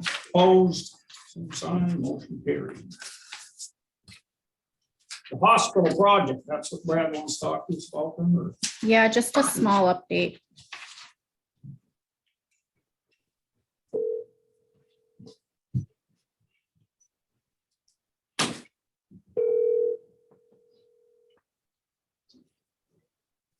Oh, it's Brad. Hey Brad, it's Amanda at the City of Cando. Hey, Amanda. I have you on speaker here at our city council meeting. We're kind of wondering if you wanted to give us just a small update on the hospital project. Yeah, sure. We're working on the annexation plat and the property plat. And we're probably about 75% on those and just finalizing utility easements, locations of the sewer and the water and other easements. And then once we have that, we should be able to get you guys a preliminary version of those plats to review. So, you know, possibly by your next meeting, but if not, probably, you know, at your probably your first or second February meeting, I guess. But otherwise, just continued work on that. And any questions on that project at all? We have a light room tonight.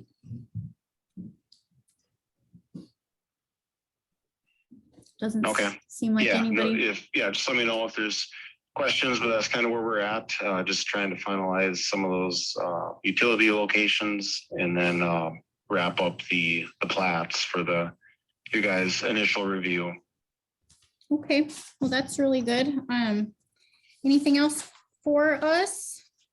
We kind of talked a little bit about our ARPA money and potential uses, what we're gonna do. And I talked about that you had given me a list of other potential funding options, but I did not pass all that out yet because I haven't reviewed it yet.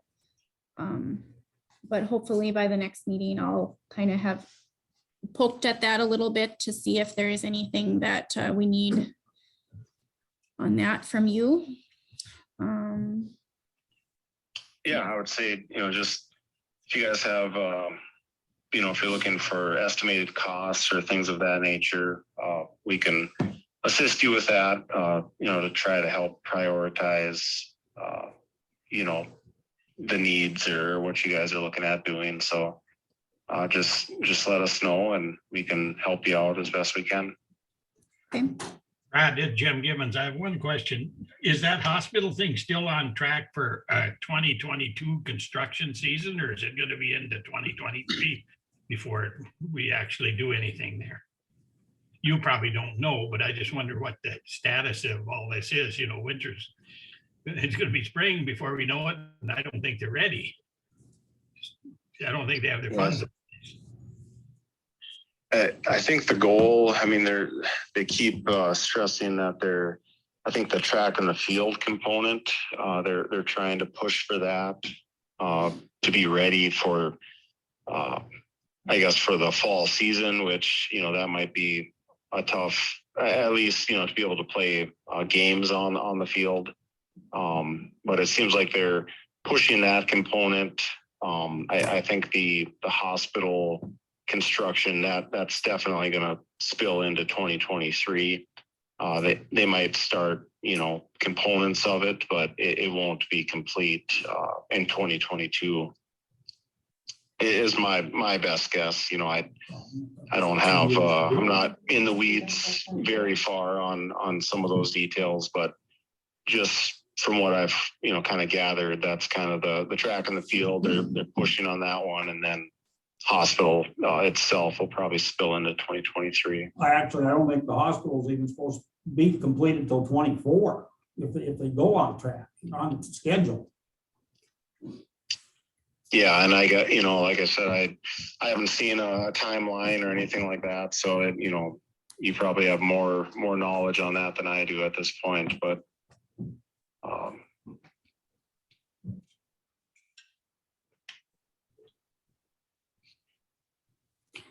Anybody? So yeah, that's all I had for you guys. Just wanted to give you a quick update, and then to let you know that, if you do have questions or are looking for estimated costs or things of that nature with the ARPA funding, we can help you guys out with that. When I got you, Brad, you got grant writers, right? On staff? Yeah, we do. We all kind of work with funding agencies, just on a daily basis. So we're not, well, we do have a few gals that specialize in writing the grants, but we, all of the engineers, we work with these funding agencies, all the time. So we're constantly writing reports and things of that nature, and working with them with cities. Would you do a little research for us and see if there was any grants available for fire trucks? Fire trucks, okay. That's a little bit out of the wheelhouse. I can definitely do some digging, see what I can find.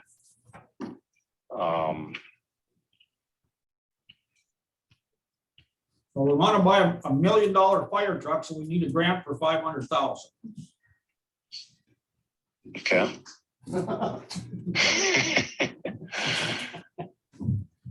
Why not shoot I'm just higher? kidding. I'm just kidding. But we are looking at a $500,000 fire truck. So okay, if you could just ask the gals a little bit. we're not going to spend a bunch of money on this or nothing. Just kind of quiz them a little and see if there's anything out there.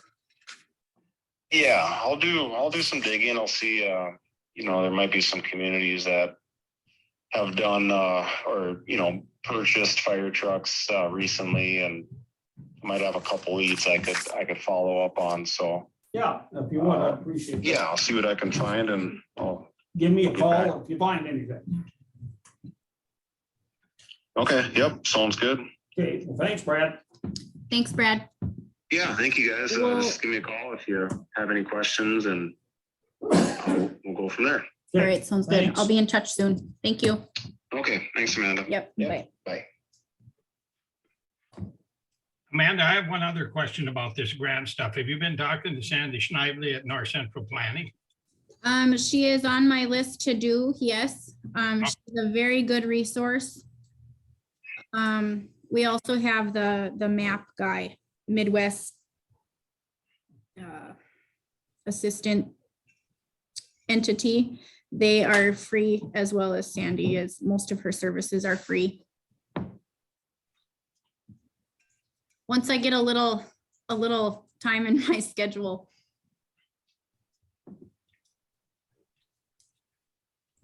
Can you use Kathy to do any of that stuff? Absolutely.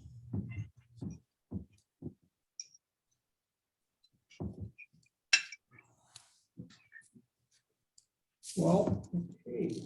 Done with that. I guess Gary Sig and I, were any, you ever got, Andy was there at the meeting last night, Amanda.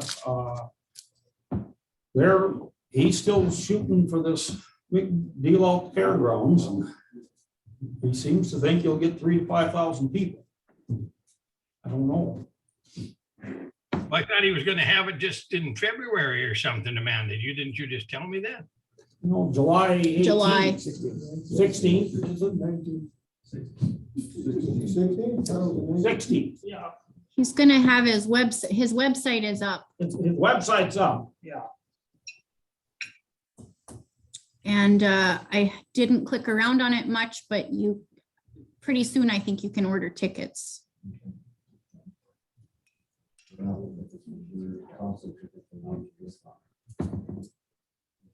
$70 a They're gonna ticket. sell your rib tickets on in advance too, so you know how many they have. Yeah, right. That's what he said. That's what he said, but He's gonna try. yeah, we can't feed as many people as you say. No, but when it comes, if you're gonna only feed 200, when it gets there, they're just gonna stop. The thing I'm worried about is our repeat as a community thing. And I'm all for helping all of this thing, but it can't be ribs, homemade potato salad, homemade baked beans like we've done in the past. We can do 4 to 6, maybe 800 people, but 3,000 to 5,000 people. Well, He's not expecting that. they were talking, what, pulled pork, and he was trying to get $5,000 hot dogs. So it just has me questioning whether we should just change our rib beef to Oh. something else. Yeah. Continue on this path with the food, because he wants the fire department to receive the food proceeds. That is awesome. Oh, yeah, no, you could still do it at Fire Hall. Yeah. But we need to discuss whether we want to proceed with everything like we've done. Well, he can get other food vendors the way it sounds. Yeah, Well, and I mean, it's a big opportunity. If you're talking, He was talking to bringing other people in anyway, I think. I mean, if he's talking 3,000 people, $20 a plate. We don't have the resources to do that, but we're gonna try. I was questioning if he was meaning the rib supper proceeds would go to the fire department and the hot dogs would go to the foundation. I wasn't, That's how I understood it. I wasn't Yeah, fully It sounded like he's gonna have hot dogs out at the campground. And us along with other entities, we're going to feed them during the day. That's what I would have think That's it kind of how sounded it like. sounded to me. Yeah. Because we were gonna feed them from like, I think it was 3 to 5. 3 to 5. 3 to 5. And he was gonna be late at night, once the concert started going, hey, we'll have hot dogs up here too. Yeah. So, It almost sounded like the full pork he was talking about would be earlier. yeah. With your guys' rib Right, feed, with our right? stuff. If you feed a bunch of people, full pork, who's gonna want to turn around and eat ribs later on? Yeah, well, Or that's maybe, all. Well, I thought he meant they'd get these guys. that's what I thought. Pulled pork, and And you guys ribs. would make it, you'd be making a few days ahead and freeze it and then bring it out, heat it and then sell it. I mean, they're gonna get the meat for free. The whole pork thing came, just because trying to make it easier than doing all the ribs and stuff, so Yeah. I said, well, pulled pork, make it ahead of time, and throw it in the freezer, bring it out.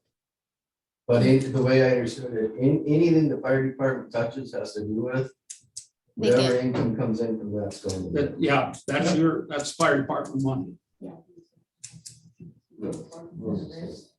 I mean, Justin suggested maybe we could handle 400 extra ribs, that's serving 800 people rib. We're gonna buy Cosa Yeah. We're not gonna have them make- Well, that's what we're not gonna- wasn't there last night, said you can just buy those containers of it, yeah. Was it Don? Don saying, yeah. Gone, yeah, that's. who it The only was. thing I haven't heard anybody bring up is if for some reason he isn't able to get this, whatever the charity thing is he's trying to do, licensed through the state, are we done at that point?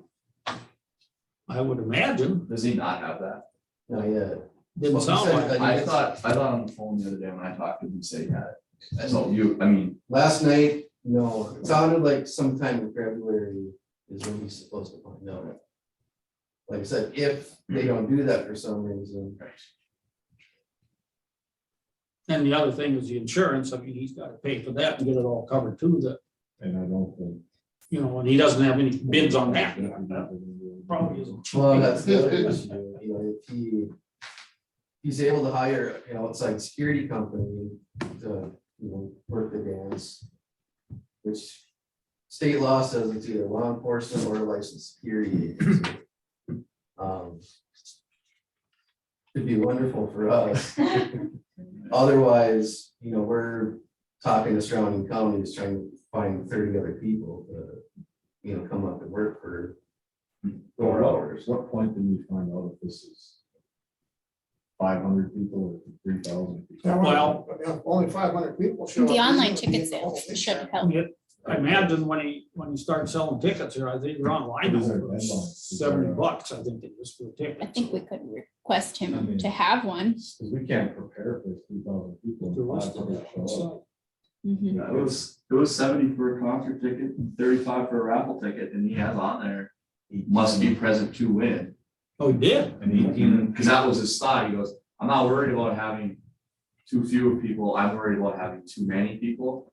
And like I said, he goes, I'm giving or I'm raffling off 2 motorcycles, you know, and he goes, I've contacted Western biker associations, biker groups, you know, like It's not. if you don't really know the guy, Yeah. he's got connections.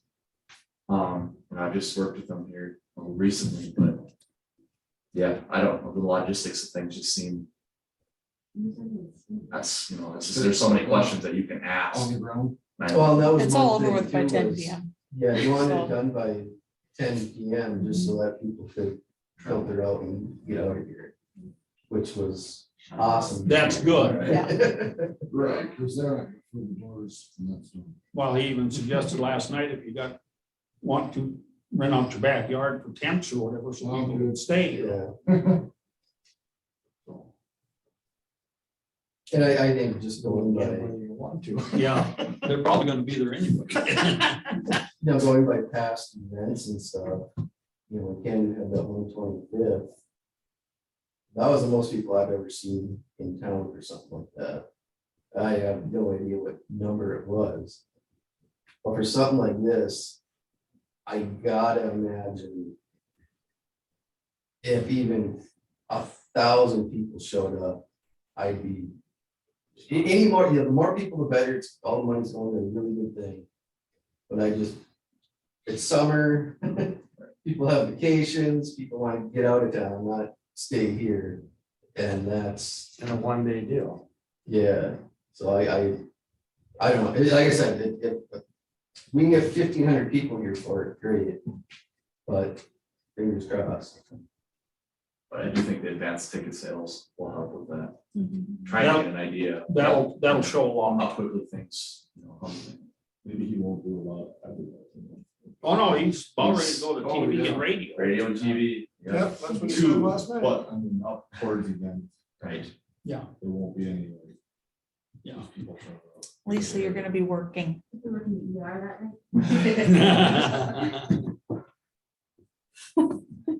So you know ahead of time. I didn't warn you. Cap it at anything, or is it No, just gonna let them go? nothing was asked about that. I mean, I don't know. I mean, that's the same thing, you know, with the dance permits, it has a number on there, you know, so when. You know, Troy comes with the dance permit for the VFW dance on Main Street, you know, he normally puts down 200 or whatever. And you know, that's advertised, everything, and if 3,000 people showed up partying Cando with their street dance. You know, crowded. Yeah. And the Centennial or something like that's a lot different too. A lot of those people have family here. They got Yeah, places to they're stay. all, you know. yes. And it's more than one day. And that's what kind of came up, Yeah. and that's what kind of came up talking about, you know, law enforcement presence and security was, Well, you know, this isn't gospel in the park. Yeah. You know, so it's gonna be a little different of a crowd too. And I think he was kind of astonished that, you know, at the number that I gave him, but you know, one cop per about 100, 150 people is about average. So that's just how it's gonna be. So Is how this many, fairground? Is this one? how many empty beds Well, you want, you gotta are at come the to the next hospital? level Old where folks won't be talking rent out about for the the driving range. Then he's going to. Think just good, rural areas. money Prices are high. Huh. But then he also brought up. Is this a one-time thing or something he wants to do annually? No, it's not like a one-time deal, is what he originally said. Once he feels, once he gets it funded, it'll carry itself.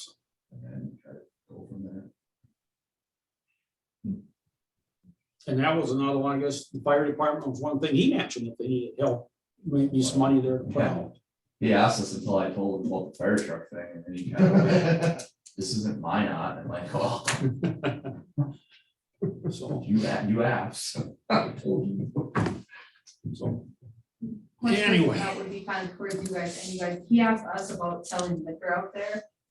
But I didn't know how that went with outside the city limits, the golf course having a liquor license.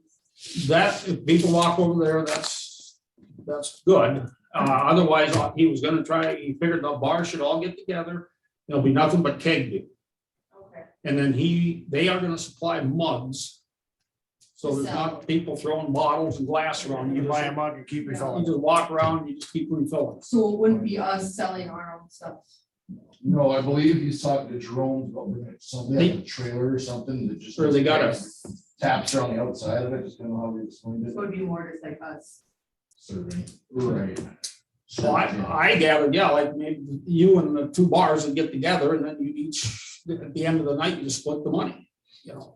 But how does that work if he's selling cups? So the sale of the cups. Goes towards his. That'd be for Goes him. to his He'll have the foundation. cups. Beer still costs. I think each $5. beer has a cost. Yeah, you gotta buy the beer. You buy the cup and you get a glass. And I We think do this in there's a Deadwood, couple on trash. Yeah. and then you buy the refill. And then all of you guys would split that $5 a beer, whatever it is.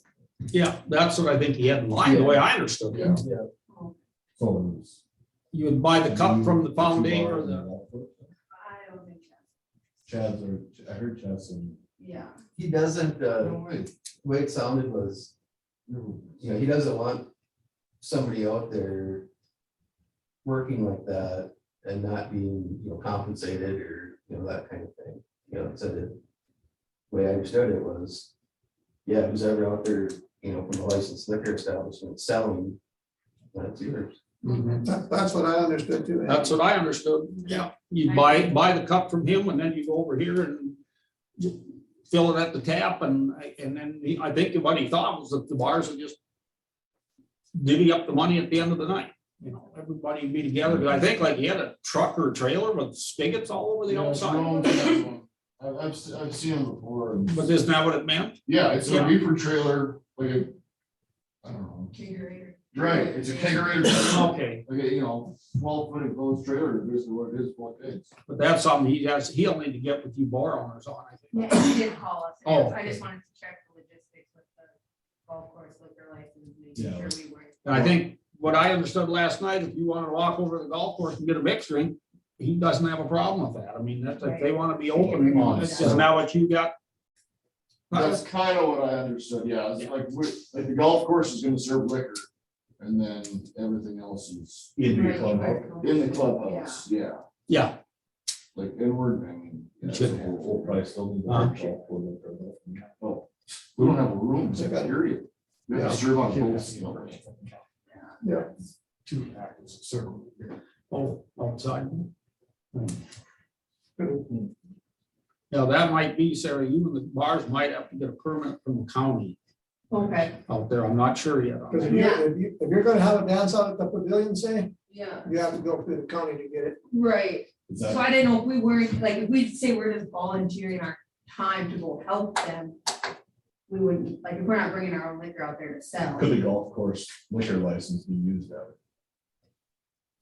It's county liquor license. And then she No, just like- comes out and helps. Oh, you're not talking about being at the regular dance, you're talking about being at the golf course? I don't know. Wherever what the it's all dance, set wherever up, the but- said Wherever dance the kegger is at. Oh, well, I would assume that's gonna be right close to the dance, I'm thinking. And that'll be all- That would be covered by ours and we could just have a hand. I mean, for us to get the permit to haul the Right. stuff out there at a certain point, it's. To me, it sounds like it's only the kegs. It's only gonna be. Only gonna be it's only kegs, tap there's beer, nothing only else. beer, yeah. And if you want mixed drinks, you have to walk to the golf course. Right. Drink it in there, because the whole idea is no less trash out, and especially bottles, outside. Right.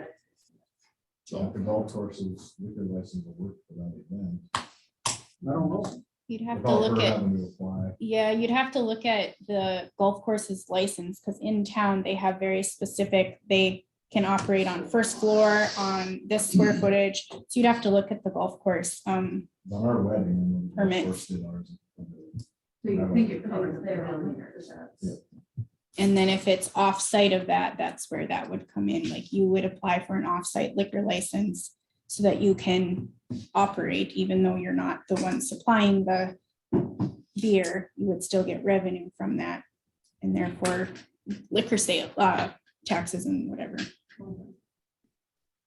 They need it. Yeah. To make a lot. Mhm. Okay, well, Scott, what do we got in public works going on? Truck needs 2 new tires. Bruce brought it up to DNR. Last Friday, I believe. Today, they told him that the wheels are all weather cracked and that possibly could blow at any time, create more trouble. And other than that, that's all we had today to bring here. Over the weekend, did Jim's Olson's water break or something? I haven't Yeah, seen any it's digging, private. what's going on there? Heard anything, or? No, I haven't. Heard anything. He sounds like he lined somebody up. I talked to him this morning. He lined somebody I up. think I saw one call for Midland. That's what I saw. No, He called Midland said they retired. oh, But they were not digging down Devil's Lake today. He got Howard, I think it is, or. no, Sean, okay. But everything else is going on. You gonna get that snow hauled yet? Or- Yeah, we were planning on doing that tomorrow.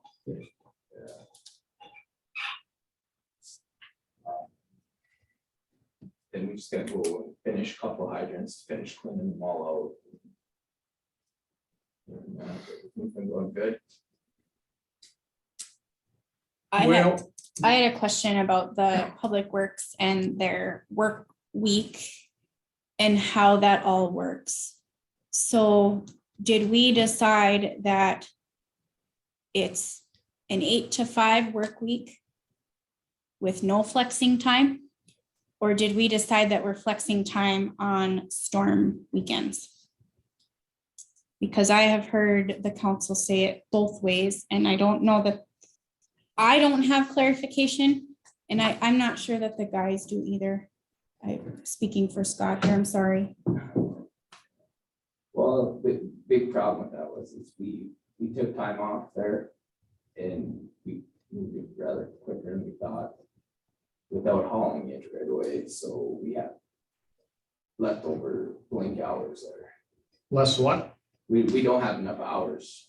You didn't hit You were 40? short? Yeah.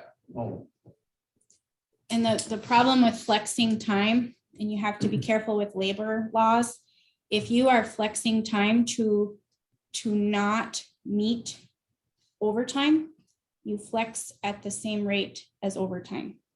So if you are trying to avoid getting 40 hours, let's say you got 1 hour, it's actually flex of 1.5 hours that they get off. It's in lieu of overtime. It's not to make that overtime doesn't happen. So you either pay 1.5 hours of flex time, which then they're not working, or you pay an 1.5 hours overtime, and that is labor laws. So we need to figure this out so that we're all on the same page, because what happens, Bruce and Scott both come to me and say, "Oh, I'm gonna be off today." Well, who's gonna work? I mean, I'm not sure what they're supposed to do. And I don't know that they're always sure what they're supposed to do. And I'm worried about, these guys are really good, but doesn't have to be one of them that reports us.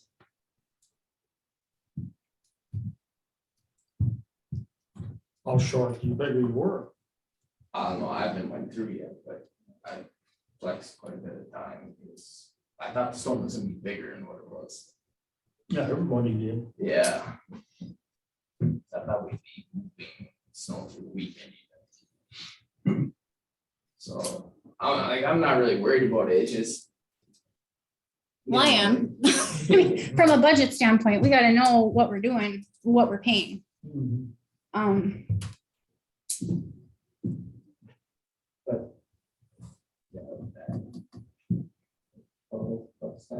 Flex time. Mhm. Fill in with time we made up. By doing, instead of taking the overtime money, could have these days saved up. That we could put into there. Instead of using our vacation time. Mhm. Some places allow you to bank them. Some places do not. Some say you have to use it within the same pay period, which when you're talking storms, that's pretty hard to do. I just don't want to be watching the budget and one council member say, "You guys leave early today because we're gonna have a storm," and the other councilmen say, "Well, who's working? Why aren't they working 8 to 5?"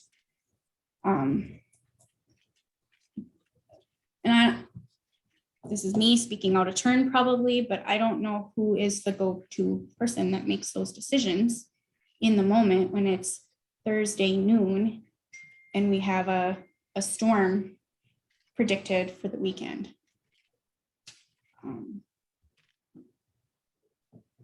I think you pay them overtime to haul snow. That's all there is to it. Look like we're gonna be bad. Are you opposed to working overtime? Say if you filled your hours, there's a snowstorm on a Saturday, so now you gotta put in 12 hours. Would it make more sense to just pay the overtime when that happens? That's what I'm advocating. If there's extra time that needs to be put in, Yeah. it's just overtime. That's what a lot of places do. It's just the way. these are Normally, trying to- you guys are done early Friday anyway. You got your hours in normal, don't you? If there's been a snow. Yeah, during there's the snow during the week, yeah. I mean, that's what I'm struggling with. So they're done early on Fridays. Or should they be on shift and getting paid overtime? I don't really know. Well, I think other than the snow removal, there just isn't that much going on right now, and I think that's what we're trying to shoot for, is not pay a bunch of overtime, because they're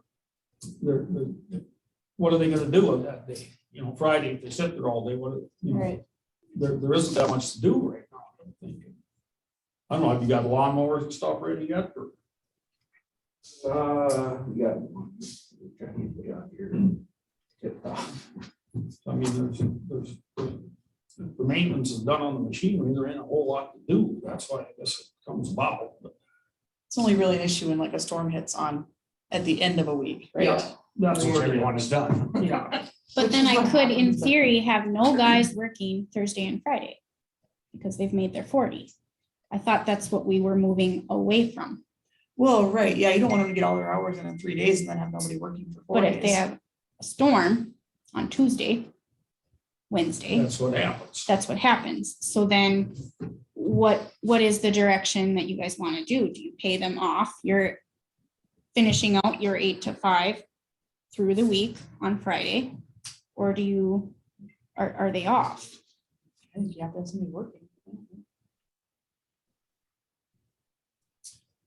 You got one, there's one always on call. One's on call. You know. We should be guaranteed the 40. They should be guaranteed the Yeah, 40. yeah. they gotta Oh, be yeah. guaranteed 40, yeah. No matter what they're guaranteed the 40. And I don't think that you guys are short that often. I mean, honestly, it's probably the opposite problem that happens more often than not. We try to keep it at 40, but a lot of times it ends up like a half hour. Yeah, I mean, that's not a big deal. That's pretty normal. Nobody But works. that's with them flexing Yeah. their time. So like now Friday, were you off? Last Friday and Bruce was off, right? Part. Yeah, And part of Thursday too. Yeah.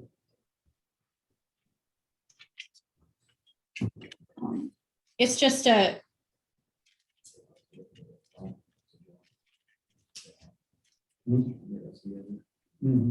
without an HR or without a person that manages those types of things, that they are forced to make those judgment calls in the moment, and I never know which way, I mean, Well, why don't we get together and we'll talk with these guys. okay. Yeah, get the public works involved in that. Anybody else have any old business? Oh, those tires, what, just get them fixed. Yeah, actually, I do, the sander truck. I don't know if it's the controller that went all haywire or what, but Bruce has to rig that thing up to operate it right now. As to what? Rig it up just to get it to sand the streets. And I don't really know anyone that works on those. It's electric, I think. Yeah. You're talking the remote that you have up front. the wired Yeah. remote, but I'm not 100% sure if that's it. What's he got to do to make it run? Oh, what was it? He had to turn the gas line on, put the spark plug back on, turn the throttle all the way up, and then go inside, get it to hopefully fire if it does. Because it floods itself off doing that. Oh, so it's the engine not running, Yeah, but not the on-off switch as far as the conveyor belt. yeah, it's that, and in the controller's not working either. What they're not doing what they should do. There's one that actually is supposed to turn the throttle up that actually starts throwing the sand, I believe. Yeah, it's all messed up. I don't know what happened. It's like the wires crossed somewhere. Yeah. Have you had anything apart there? Oh.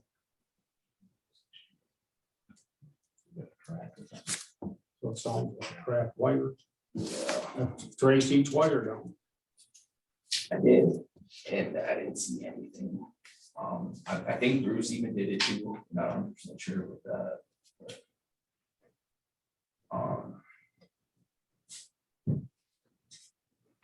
oh, Can you call like the DOT and find out who works on theirs? Do they have similar trucks? Yeah, probably, Mark. That's no DOT, they run their trucks, you know. They so- run, Yeah. they It probably is fix, just- they probably fix their own. already. Yeah, well, they got total different things. They're all hydraulic. Take it over to Mark. okay.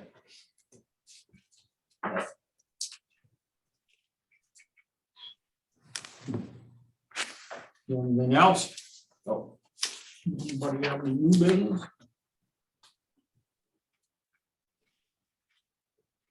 Well, you're gonna tell us how hot it is down at Gibbons.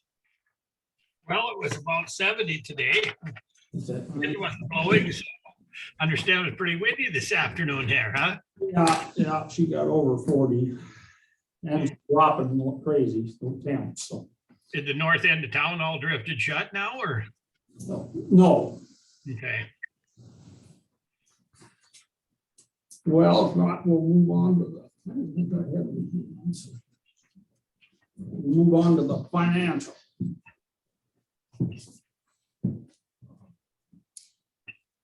I need to have my end of the year account transfers done. I didn't quite get them done. I'm still working on those, unfortunately. This is just the normal expenses for 2021, December.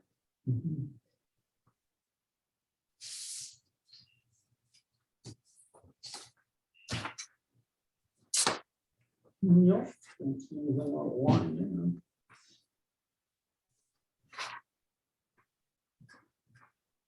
Do you have any questions on it? Did you get all your computers and stuff now that you were after, or are you still short one, or? Haven't received anything yet. I got his. No, well, it was repaired, yeah. Oh, it's this that one. was the repair. Yeah. Cost $800 to repair it. How much? 800? Oh. Probably could have bought a new one. at Well, Walmart along the for way to a 400. new laptop.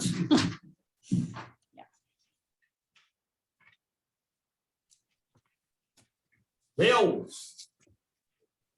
Motion to pay. Second. Motion made and seconded to pay the bills. All those in favor signify by saying aye. Opposed, same sign. Motion carried. Anybody got anything else? We can call this one. Sure.